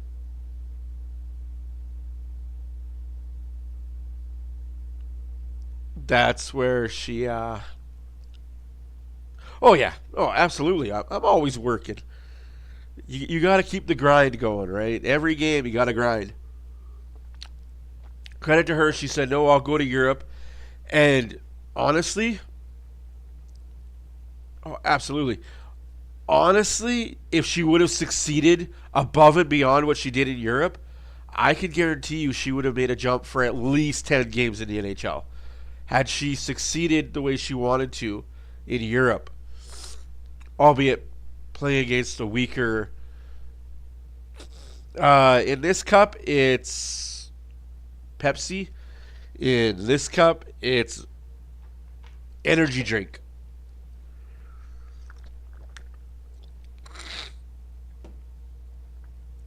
Don't lie. Don't lie to them. Don't tell them I'm a good dad. No. Don't believe a word she says. I'm not a good dad at all. I sit downstairs in my underwear 12 hours a day playing video games, acting like I'm going to be the next Wayne Gretzky of NHL 25. No, I can't say that either. I'm down here for like an hour and I want to go upstairs. Doing the daily grinds on Hut Champions, though, that's tough. Oh, that's tough. Grinding on Hut is so tough. But I got that Connor McDavid card. Yeah, it really is. It really is. I got that Connor McDavid Forces card, though. They see me with Rosie. Well, I could fake it. I'm on camera. I can fake anything when the camera goes off. You know what? I agree. Right? At least you wear your PJs. Exactly, right? Like, no, I'm just... No, honestly, guys, what you see is what you get with me, guys. I'm not any different when the camera goes off to when the camera's on. I don't know how to fake attitude. Yeah, I don't like the fact that Dollarama and dollar stores stopped selling Dr. Pepper. That's a kick in the gonads. Well, third period is a minute away. Let's hear what Louis has to say. Early in the period resulted in 2 goals in 20 seconds, and Connor Brown was influential in both. The forecheck there, tic-tac-toe, he falls that. This one here, nice outlet pass by Darnell Nurse under pressure. This stop. I'm with you. I'm with you, Lubo, and I'm with you, Renegade. Utah Hockey Club players with him. That opens up the drop pass to Tetry. Yeah, he gets a lucky bounce, but Nugent Hopkins in front of the net creates that distraction. Edmonton has to have that same mentality. Sarah Nurse was asked in an interview why the women can't play men's hockey. She says, we can't control our sticks. We wear cages because our sticks are deadly weapons. Because she was asked, will you guys go to the cageless style helmet? She's like, no. Because we'd have cut up faces all the time. Howdy! Happy New Year! What are we sitting at right now? What time is it for those out east? 1 hour till New Year's out east. Yeah. Yep, no, and that's what it'll be. They'll be scared to make that hit. Can you imagine? Can you imagine if you're that one guy that hits the female and she doesn't get up? Oh. Like, I played hockey against females in my minor hockey league days. One female in particular, Cameron Lizzie, great goalie. Hell of a goalie. But I've never seen her play higher than the league we played. High bantam. I think she made it to AAA, but this was back in the 90s. Break up in the 90s. Paul McDavid. Oh, that was Echo. Echo, you dirty, dirty man. Just banged it wide. Absolutely. Oh, here comes Utah. 4-on-4, by the way, guys. Jeff Skinner's in the box with a Utah player. McDavid spitting away from traffic. One-timer try settling. Just missed against Jackson's stop. Yeah. That would be the worst. Anyway, I would cry. McDavid shoots it 8 feet wide and high. His playing time a bit sparing in that second period. Back to about 40 seconds left in 4-on-4. 18:40 left to go in the third period. Shots are 33-17 for them Oilers. Scores 3-1 Oilers. In case you're late, Ekholm got us started. Podkolzin and Bouchard got the assists. Then Hawkins made it 2-0 with McDavid and Brown.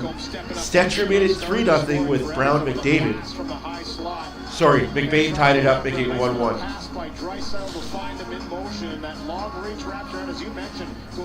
You're right about that. There's 0, yeah. Put a wig on me, I'll become a 200-pound female hockey player.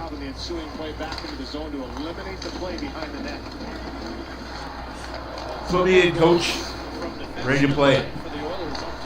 Center field.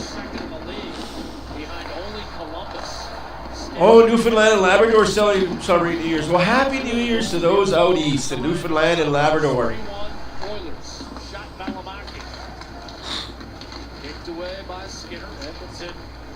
First in Canada to celebrate New Year's.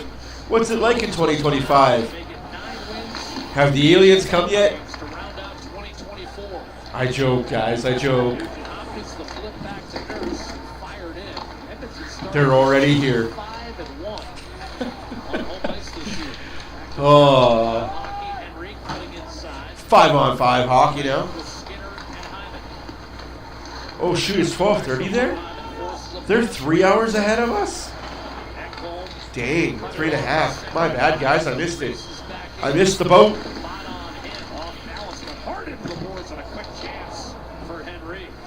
I missed the boat, guys. The ship went gone sail, now you get on it. Another missed call in front of net. For Utah. And I think Schmaltz is feeling the absence of Clayton Keller. We normally call his name a lot more frequently, Louis. Those two just played so long together and so many games together. They know where one another on the ice are. So you miss your running mate. That's like 7 men on the ice for Utah. Holy crap, ref. No icing either. Holy smokes, let him play. Get the running clock going, this ref says.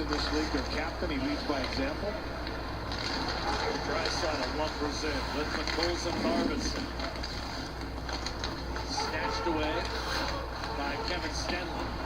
Draisaitl on him, a hard rim up to Kesselring. Could feel Podkolzin coming at him, and O'Brien dumps it in. Skinner off to Kulak. We're starting to see more of that, Louis. Opponents are cognizant of Vasily Podkolzin. He's earned a name for himself this year. Podkolzin. Jelly wraparound effort. Excuse me, that was Carconi. Continuing to Arvidsson gives it to Podkolzin. Podkolzin checked away by Sergachev. Sergachev, good defenseman there. Stenlin comes over. Gunther thought there should have been a hooking call, not forthcoming. You're going to ask for a holding call when you've got away with 5 of them? Dylan Gunther stick handles his way into more trouble. 15 minutes left to go in the third period. 15 minutes left to go in the third period. Shots are 32-20 for the Oilers. 3-1 Edmonton. Deflected away from Cooley, the intended target, and Nugent Hopkins on to Ekholm for a dump in. I'm not hating this Brown, Hawkins, McDavid line. I'm not mad at it. I think Brown could be playing with McDavid more often. Now that he's healthy and he's got speed in his ankles. Ankles, keys, and toes.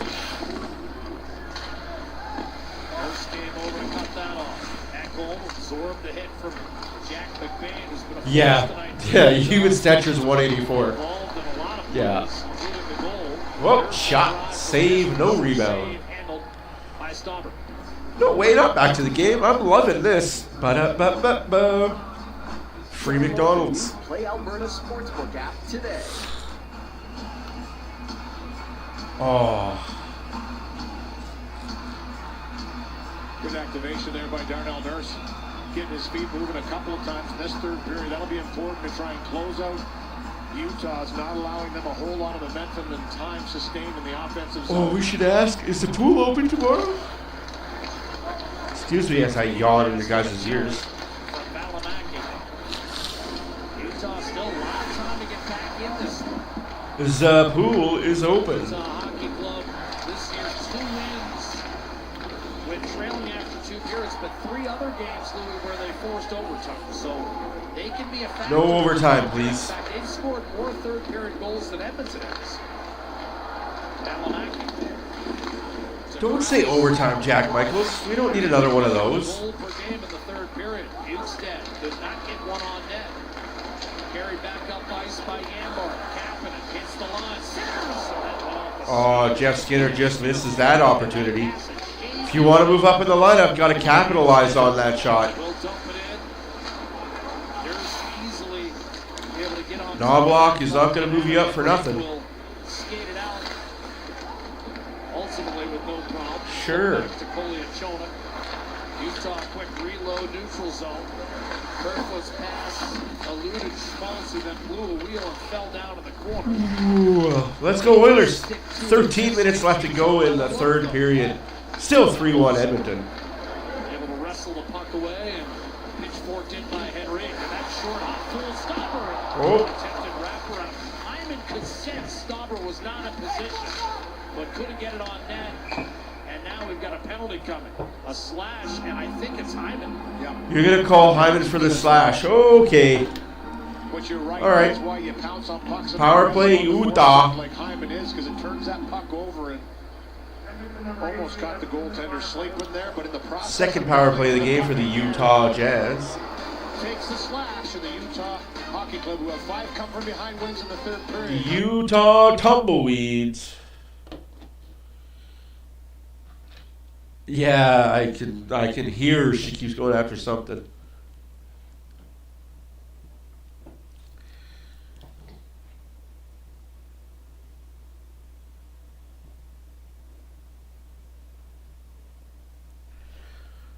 Oh, yeah. Excuse me.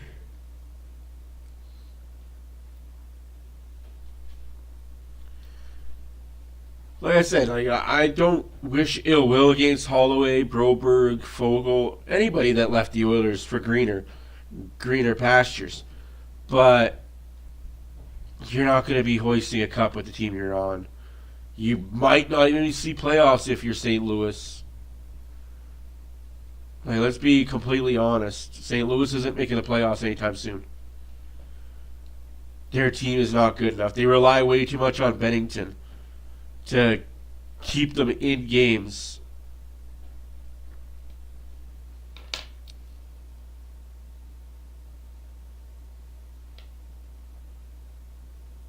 Absolutely, he can't. I'm glad Connor Brown can, to be honest with you. I'm glad that Connor Brown might be healthy enough to keep up with McDavid.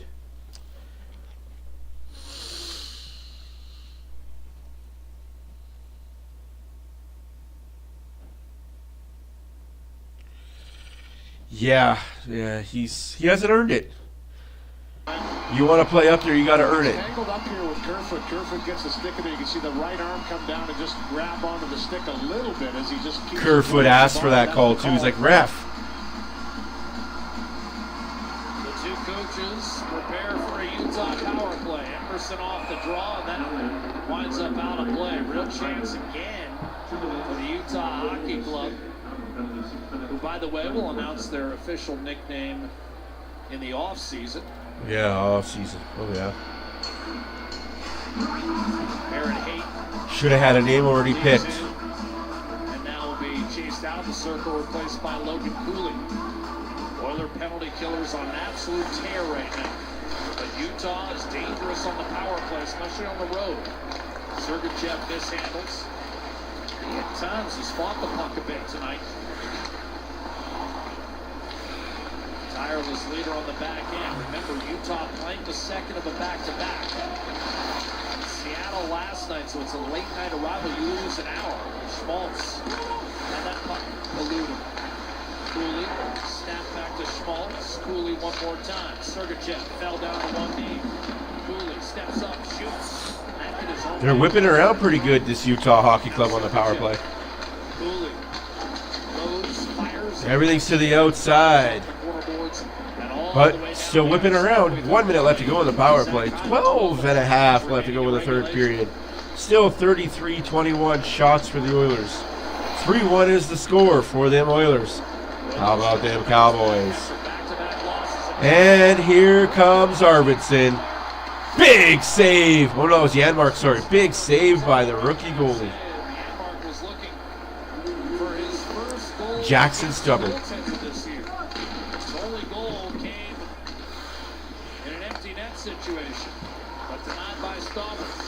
Stauber. I gotta remember that name.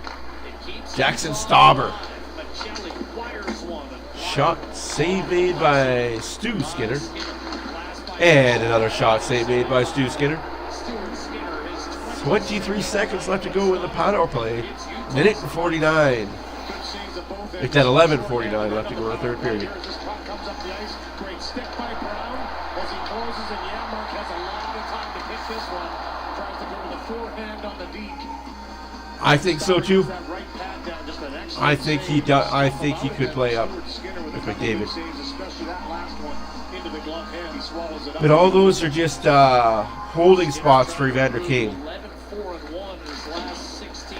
Lubo, don't jinx it.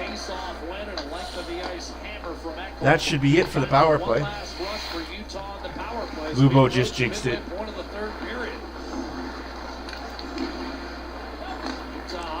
Lubu, you jinxed it.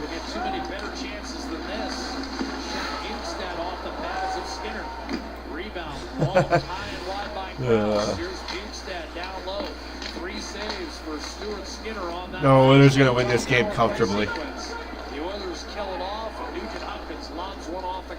I truly believe the Oilers are going to kill this time and win comfortably, which they should with Utah playing last night and the Oilers getting the day off. Speaking of days off, New Jersey Devils fined $100,000 for team practice on December 26th. For those people that don't know that, the league had a ban.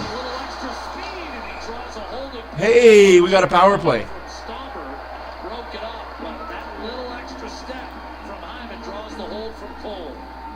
For those that aren't in the know, teams were told December 24th to December 27th, no team practice or activities. Well, they didn't get the memo.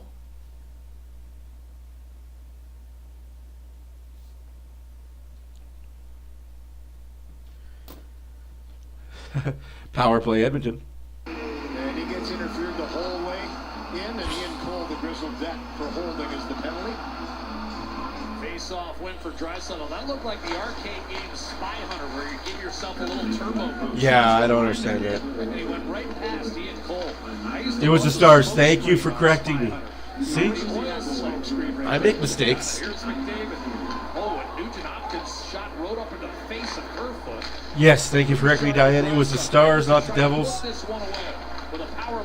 Which makes it even funnier is that the Stars that did it. Get that extra practice in, I guess. You'd have to think this one out of reach if the Oilers could score here with less than 10 minutes remaining. Nugent-Hopkins taken off the puck by Stenley. All right, 1 minute left to go in the power play. 9.5 left to go in the third. Hey, Edmund, how's it going? Oh, man, don't be sorry. Be sorry. You enjoy your first Christmas with your little guy. That is awesome. Sucks that you've been sick, but... Oh, Draisaitl just puts it wide. He's looking to extend his point streak to 11 games. McDavid already has.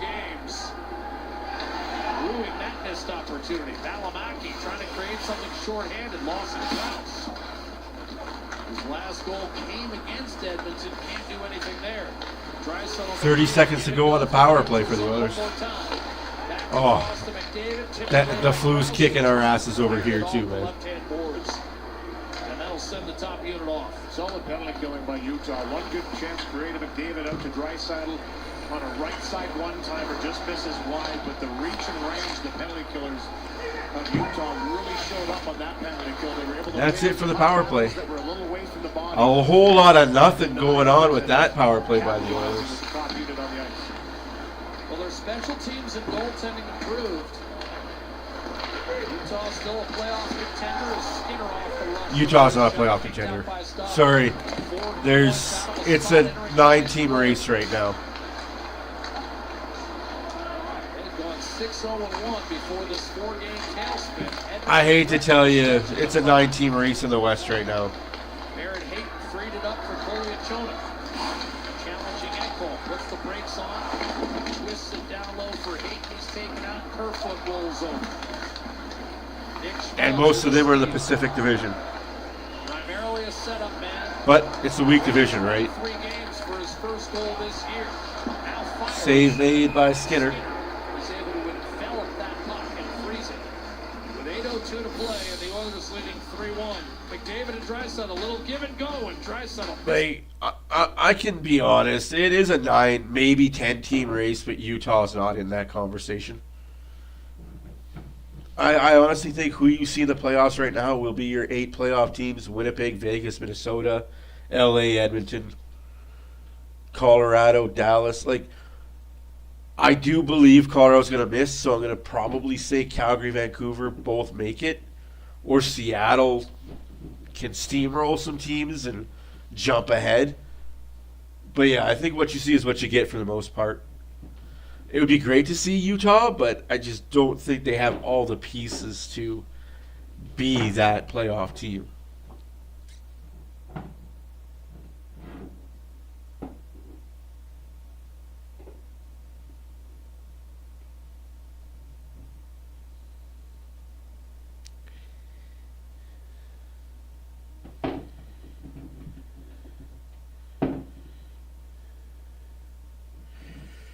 Do.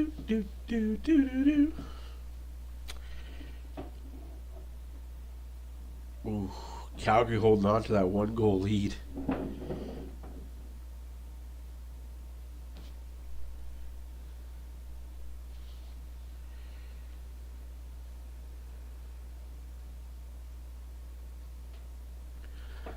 I mean, I guess the reason why they say Utah could is because they've only played 36 games. And they're 2 points, 4 points out of a playoff spot. Hey, Vancouver finally broke the ice. Good to see. Tie game. Although that does ruin things if Vancouver wins.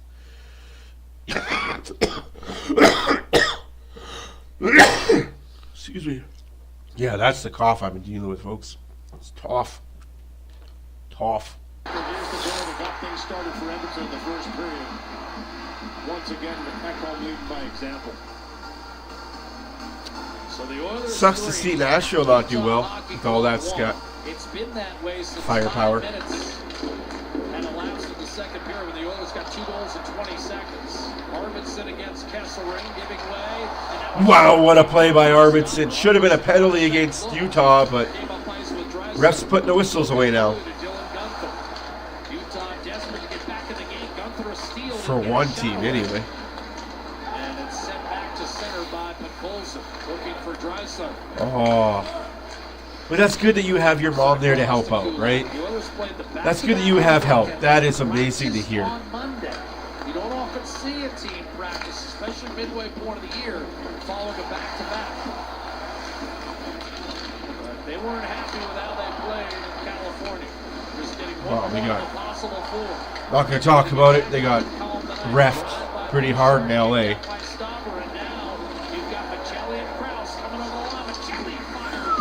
What a shot. Too bad it missed the net. 7 minutes to go in the game. Still shots are too many, not enough for the Oilers. But Jelly's done a nice job of stepping up in this one. He's been noticeable again against Edmonton. You don't trust Gene's report of illness? It was illness? Okay, sorry, I missed that. My bad. He's ill. Sorry, G. Yep. Absolutely, man. It's Trust him with all that paraphernalia he's got tonight. not icing, apparently. Okay. I trust him. Leaving for Echo.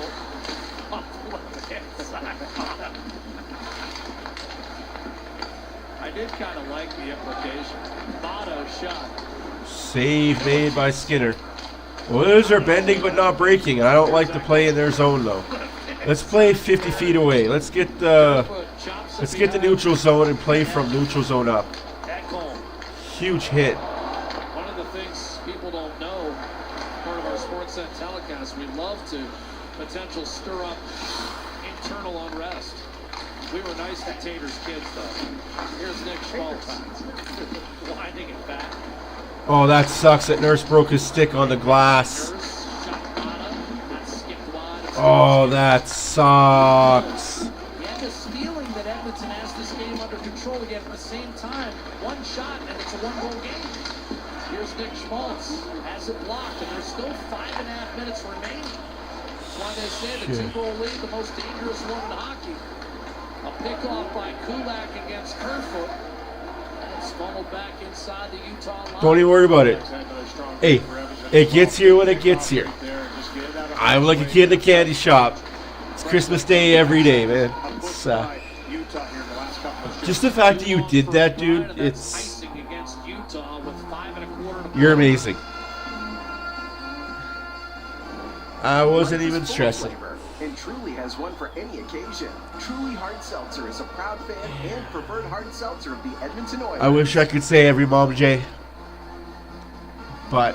Well, Darnell Nurse has been involved. Oh, Nursey. And here does a nice job to kick this one. The stick gets stuck right where the two pieces meet when the door opens up for the Zamboni to come out. That could be dangerous, but he just kept treading on. Yeah, you risk impalation there. Impalation. Oh, Bouchard gets beat. Just keep him to the outside, Bouchard. There you go. There you go. Good defense. Get beat but recover. I got to applaud that defense by Bouchard there. He got beat, but he recovered, kept it to the outside. Do that more often.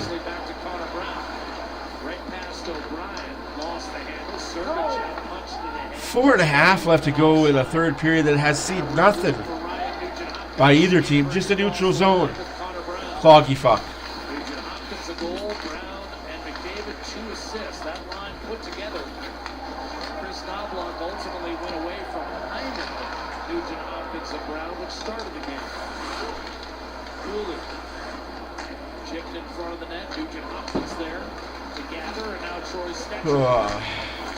Who scored the third Edmonton goal? Turned it over here. Taking it backhander. Slowly getting it off. Gunther thunders in with a forecheck on Nugent Hopkins as we hit 4 minutes left in regulation. And a wave has gone up at Rogers Place. I hate the Rogers Place wave. 11 wins in its last Yeah. 14 in this building. You're not wrong, Renegade.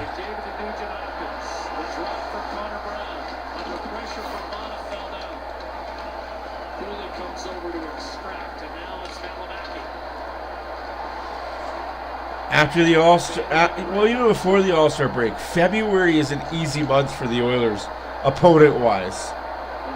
They get a softer schedule. Because right now, the Oilers have had the hardest schedule in the NHL by far through the first 30 games. The most back-to-backs, the hardest teams to play against. And yet, they're still points away from top of the Pacific Division. Team's not as bad as we think they are, guys.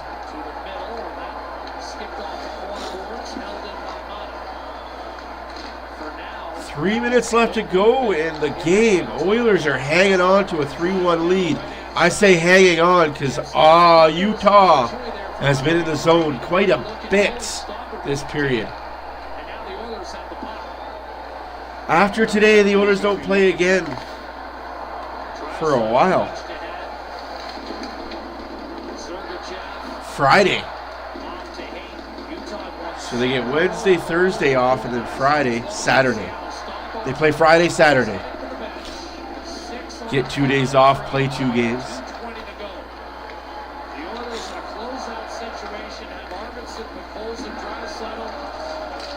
Empty net, Utah. Shot off balance. Gunther didn't get it through. Cooley held it in. Sergachev desperately tries to hold his own.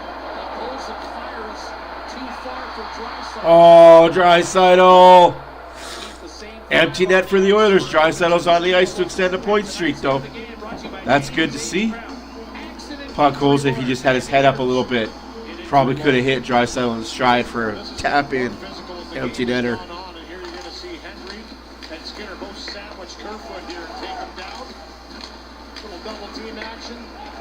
Win the battle, get the puck out of the zone. 8 off the draw. The puck pried loose by Ekholm. Got it back from Emerson. Tried to reverse. It's launched against the end boards. Dug out by Draisaitl. And as the crowd collectively sings Bon Jovi and Living on a Prayer, the Oilers don't have to worry about a prayer right now. They're up 2 with 100 seconds to play. Hayton will dump it in. Emerson. It's a festive move on New Year's Eve. The Oilers. A wrist shot, a backhander loading, and Kerfoot didn't pull the trigger. Fired by Cooley. Kerfoot again. Oh, come on, Edmonton. Clear the zone. Minute and a half left. Prostrate to lift it over his board, but he did not take that chance. Gunther misses. Draisaitl. Hands it over to Emerson. Hits Draisaitl. Draisaitl! Yeah, baby! Extends the point streak. Edmonton can't find an empty net. Draisaitl is leading 27. 3, 4, 5. Everybody in the car, so come on, let's ride to the liquor store around the corner. The boys say they want some gin and juice, but I really don't wanna. Feel buzz like I had last week. I must stay because Point streak. Bonus coverage of Vancouver, Calgary? Absolutely. They don't ask you how. They just ask Woo! you 4-1 Edmonton. how. This one off 4-1. Draisaitl, assisted by Emerson. Face-off win for Kevin Stenley. Last minute of play in regulation. The Oilers won just 2 of their first 20 on New Year's Eve over the course of their franchise history. But they're about to go 3-1-1 in their last 5.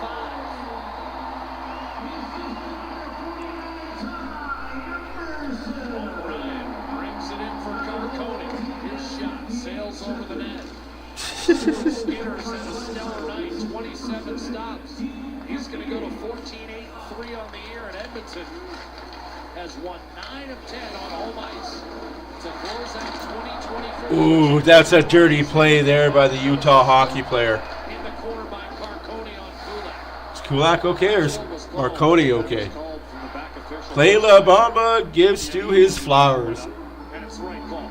I don't care how many seconds are left in the Yeah, I saw that. You are absolutely... I'm going to keep an eye on it, actually. One of those things that's really frowned upon. Hits from behind, Hey, power play for the Oilers late in the game. That's so smart. and he just comes in and takes the back of the left leg of Kulak out. It wasn't like your traditional slew foot, but there's nothing Kulak can do there.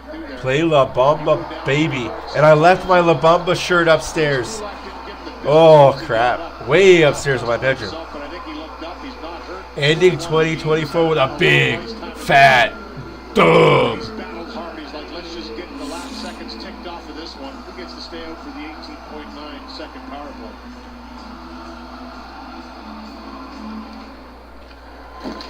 Off the draw, behind the net, Coley and Jonah come in the clear. Kulak's pass went off Bukestad, and now Edmonton will be content to skate off. Just skate off the ice. Kulak hands to Nurse. The Oilers pull away with their 4th empty netter of the year. Pull away from Utah for a decisive 4-1 victory to go into 2025 with a record of 22-12-3 and in a second-place tie in the Pacific Division. Yeah. Performance of this one tonight. We kind of expected it after the skate yesterday. 2 losses in California, Los Angeles, and Anaheim, and they came out ready to go in this one. Set the tone early, but see us. The storms of the Utah.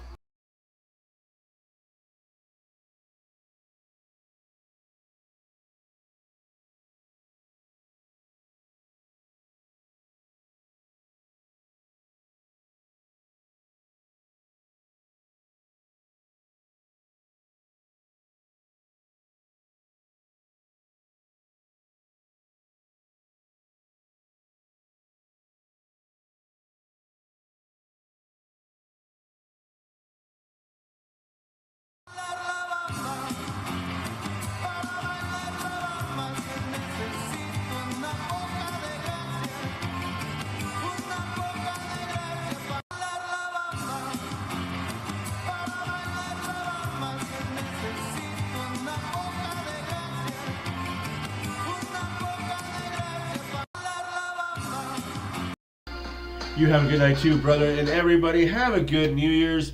I'll be switching over to the Calgary Flame live feed. Meow.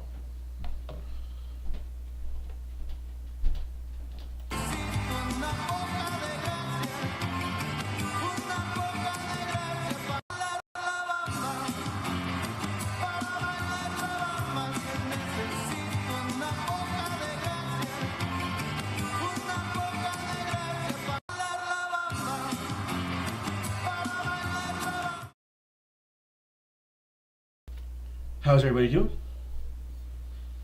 Oh, we got 8 minutes left to go in Calgary. 2-1 Calgary with Vancouver Canucks. Calgary bench, he's always got a big grin, doesn't he? Salut! More often than not, loving life, that guy. Kadri, kind of pressure. Jules Suna got up, but Vancouver. Backhander towards the goal, and Dakota Joshua is tracking there. Kadri trying to kick at it as his stick was tied up. Salut. I won't drink it straight from the bottle. Has a little bit more time for his decision making.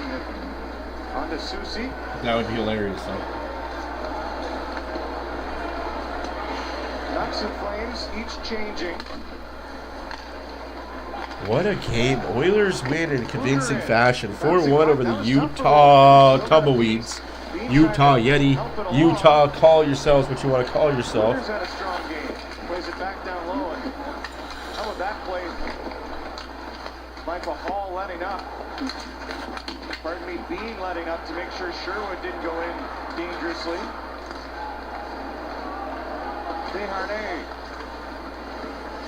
Through the middle, bouncing puck, tracking back to Kevin Ball.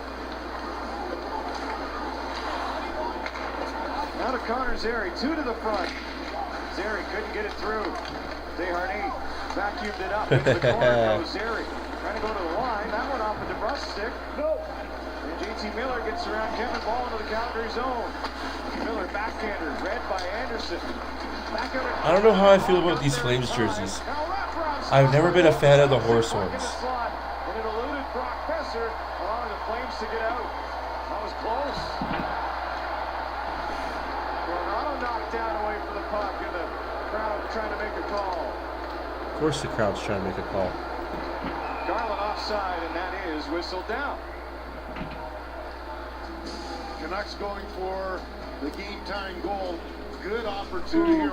There's a big collision between Ball and Miller. Miller's going to get the puck though and take a swipe at it, but Ball gets a stick in there. But nonetheless, DeBrus gets the puck from behind. That goes down really tries smooth. To wrap around, and Dustin Wolf seals off the bottom part of the net.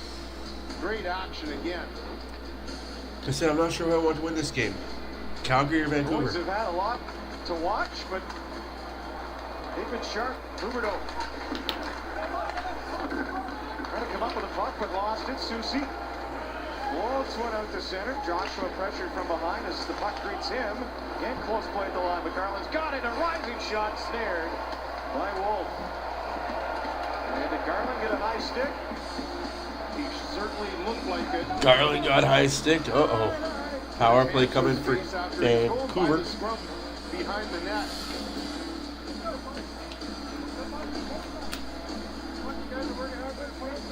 Certainly it would have been accidental. Let's take a look at this shot. Now there's Garland right there. We've got a great look at it. Oh, no, he just clipped his ear. He just clipped his ear. That's okay. I didn't think he got hit, though. I think there's a flyby. Suck it up, Garland. Well, Don't try and draw the call. In those positions, for sure. I have to try and sell it. Hard to tell, right? Maybe Joshua's stick. It looked like that was the closest one.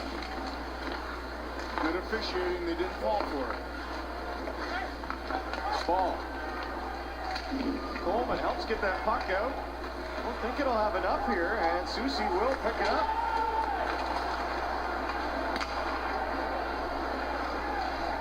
DeBrus got the middle, Besser in. Coleman and JT Miller, the latest to come together. So this is what it's like just to watch a game with no cheering interest. Just sit back and Anderson. enjoy the show. Coronado, did he touch it? 6 minutes left to go. Icing. Anyway, that's icing against Calgary. Against Calgary. 27-24 in shots for the Calgary Flames. 2-1 is the score. Again, Oh, that's hits. evolution of this team. Rasmus Anderson, just a workhorse. And, you know, Rasmus is a guy that can play right on the very edge, but a 2-1 game, he's very controlled, right? And not putting himself or his teammates in any situation. So earlier, just before, this is the next shift, Joshua and Lomberg were really going at it. So let's see if something happens. It's a 2-1 game. I doubt something would happen or should happen at this point. The win is more important for both teams. Stewart, Pat Desharnais in his sights and thunders him up against the end boards. Knocks out the puck. Suter. Stewart trying to track it back through the middle. Ransom tied up. Flames could have numbers, perhaps. Lomberg tried a leading pass from Rooney, who's engaged with Joshua. Walker Newer sends it in.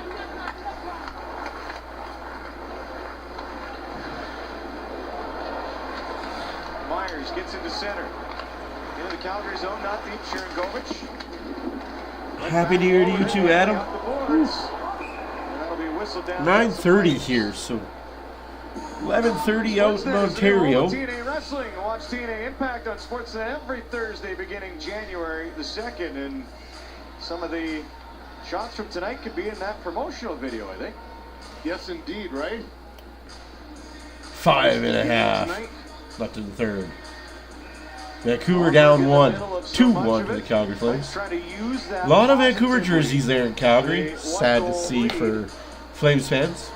Off the draw, Brandstrom hammers a one-timer. That missed on the blocker side. If the Canucks win, they will be ahead of Colorado, 6th place in the West. Canucks back in, that'll reach the netting and a chance If for Calgary wins, they will jump Vancouver and Dallas and be in the playoffs. Open to scoring. A lot riding on And this it's a one 2-1 game. Calgary lead. The winning feeling continues with $1 Million Score and Win. With every shop, there's extra ways to score. Check out our weekly flyer to score top shelf deals. The matchup always goes your way because we match our competitors' flyer prices. Load your personalized My Offers in the Save On Foods app to snag extra points and savings. And score extra chances to win with bonus entries on participating products. Giving you extra means you can save big while you score big. The new Flex Club is changing the game when it comes to flexible ticket packages. Save 15% on Hitmen, Wranglers, and Roughnecks tickets, and select the games that work with your schedule. With 3 teams, you have 78 games to choose from. Plus, save on fees, boosting your savings to as high as 30%. Simply select any of the 3 teams, any game, any seat, in any combination that works for your busy schedule. Flex Club. Your tickets, your schedule, your way. Visit flexclub.ca today. Jesus. Every It's a way to sell tickets. is a chance to create. You want to watch a lacrosse game, watch an AHL game, watch an NHL game, pick one game of each and pick your tickets. Save yourself money doing it that way. Whereas if you try to get all 3 NHL games, you're probably going to pay triple the price. Honestly, I think an AHL game should be free or no more than $25-30 because that product really isn't overly high. By Joshua. And of course they're going to go back to the bench and exchange some words. That's okay. Here he is. We're getting used to this with Lomberg. What a candid moment. Love seeing the national anthem. Could not be more loose and intense. He doesn't hold a grudge. Almost in the same moments. Sorry, bud, I can't chirp you right now. I gotta sing. And I love the tradition as it's become of Lomberg singing it during the anthem. That's for his son watching at home. And the crowd will carry on here at the Saddle Dome. Hoping the Flames can take it home, but we'll see if the Canucks have anything to say about that.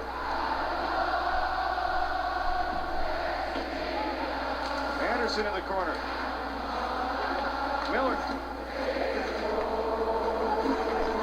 Messer. You're applauding yourself singing. That was Y'all are dumb. Everybody in a good mood on New Year's Eve. Miller, his shot. Blake's trying to keep it that way. Stopped by Wolf DeBrusque. Had an opening. Bouncing. Hopped over the stick of Juleson. Rasmus Anderson trying to clear. It's been some Canucks pressure here. And the buzz in the building. Real loud with under 4 to go. Lincoln, it knocks it down. Huberdeau to Kadri. Oh, he nearly picked the short side. What do you mean he nearly picked the short side? It hit the side of the net, had no chance of going in. See, this is what I want Oilers announcers to do. Puck isn't even anywhere near going in the net and say that he almost scored. No, we get announcers that would rather talk about the other team's worst players on the ice because they try hard. Garland slipping that check. Thank you, buddy. You're great. On to Kadri, makes a move. You are great. Enjoy your New Year's, buddy. It's getting to be midnight in Iowa. Huberdeau working at the hall. His shot changed directions. Stays away from the Vancouver net. Bean kept it in. Around to Huberdeau. 3 minutes left to go in Calgary. Shots are 28-24 for the Flames. Scores 2-1 for the Flames. Stick handling, plays it down low for Zary. Flames taking some time off the clock. And they get the puck back to Bean. His shot blocked. Pahal unloads. That one redirected wide. Calgary wearing down on the Canucks here. Bean, another save at the line. Into Coronado's shot, just missed. Oh, a gaping hole for the rebound, but Shergovich couldn't get there. And the Canucks, beleaguered group on that shift, able to get the change.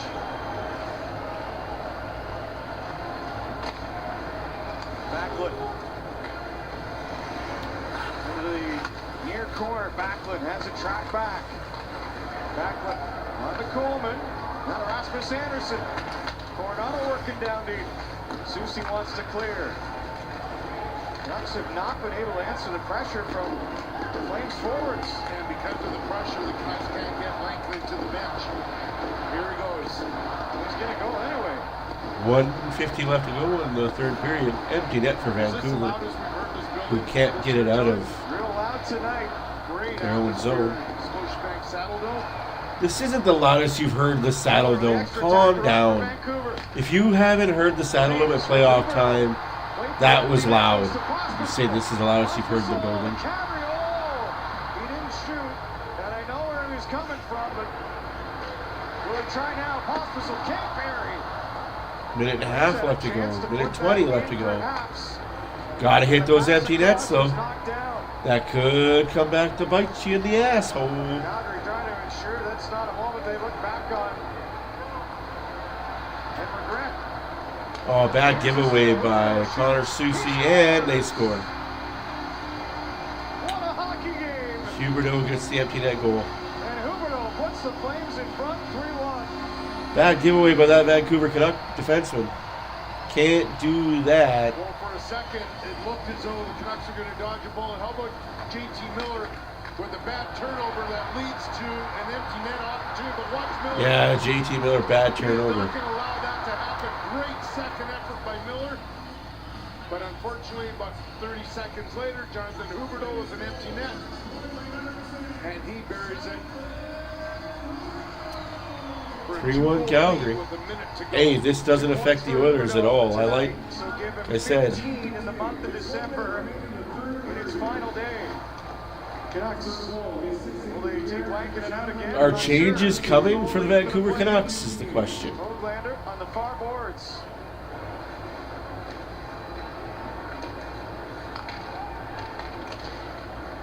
Where's Quinn Hughes? Back to the line. I wanted to ask you that earlier, Lubo. Vancouver. Where's Quinn Hughes? To get out. Thrown wildly down the ice. How did he get hurt? I'm only asking because I know nothing about the Vancouver Canucks except for the fact that they win more than they should. Here in the third period. Just 5 shots, but he was a key piece of this victory. If they hang on, just under 30 seconds. Yeah, I think so too. Just too much drama. Anything after the Canucks Oh, that's a huge loss for them, to be honest with you. Like, but you wanted to hear the Vancouver Canucks tell us that, oh, if we were missing Quinn Hughes, we'd still win games. Well, that's not the case. A lot of fans were chirping me when we lost with David. Oh, he's just one player. If you can't win without him, how are you supposed to win? Well, that was my main thing too when I told him, well, you missed out your best player, find out. Icing, 3 seconds left. Let him play, ref. 3 seconds left, down by 2. Just let the clock run out. Pettersson's out too. Jesus, Vancouver's beat up. This would be a perfect time to have the Oilers play them back-to-back games. Or 4 games in a week. Better duct tape. They need better physiotherapy or team doctors or something in Vancouver. That's a lot of hurt players all at once. A lot of strenuous groin injuries. Say no to the wives one time, eh? Jesus. No, I joke. I completely kid about marital fun and saying no to wives. Anyways, guys, let's talk about the other town scores before I leave you. Oilers did win 4-1. That was some bonus coverage from Calgary as the Canucks lose 3-1. All the finals, all the scores are done. 13 games in total. Calgary wins 3-1. Capitals win 3-1. Leafs beat the Islanders 3-1. Capitals beat the Bruins 3-1. The Flames beat the Canucks 3-1. The Maple Leafs beat the Islanders 3-1. The Canadiens beat the Golden Knights 3-2. And then the lopsidedness starts. The Blues beat the Blackhawks 6-2 in Chicago at Wrigley Field. Detroit doubles up on Pittsburgh 4-2. Columbus in a shootout beats the Carolina Hurricanes 4-3. The Dallas Stars beat the Buffalo Sabres 4-2. The Wild beat the Predators 5-3. The Avalanche beat the Jets 5-2. The Ducks beat the Devils 3-2. But hey, we're the Oilers and we're not supposed to lose to the Ducks. The Flyers beat the Sharks 4-0. And the Edmonton Oilers beat the Utah Hockey Club 4-1. Goals for the Oilers: Ekholm, Hopkins, Draisaitl, and Stetcher. Goals for Utah: McBain. Every time I say the name McBain, I think of Vane from Batman. And the song that goes with it. Anyways, you guys have yourselves a good new year. We will see you January 3rd. Yeah, I think you're right. There's going to be something. Something's got to give in Vancouver. I'll see you guys again January 3rd, so that's Friday. Once again, Happy New Year's to you and yours. If you drink, don't drive. Stay home. Stay alive. My name is Matt for Oilers Fan Reaction. Deuces.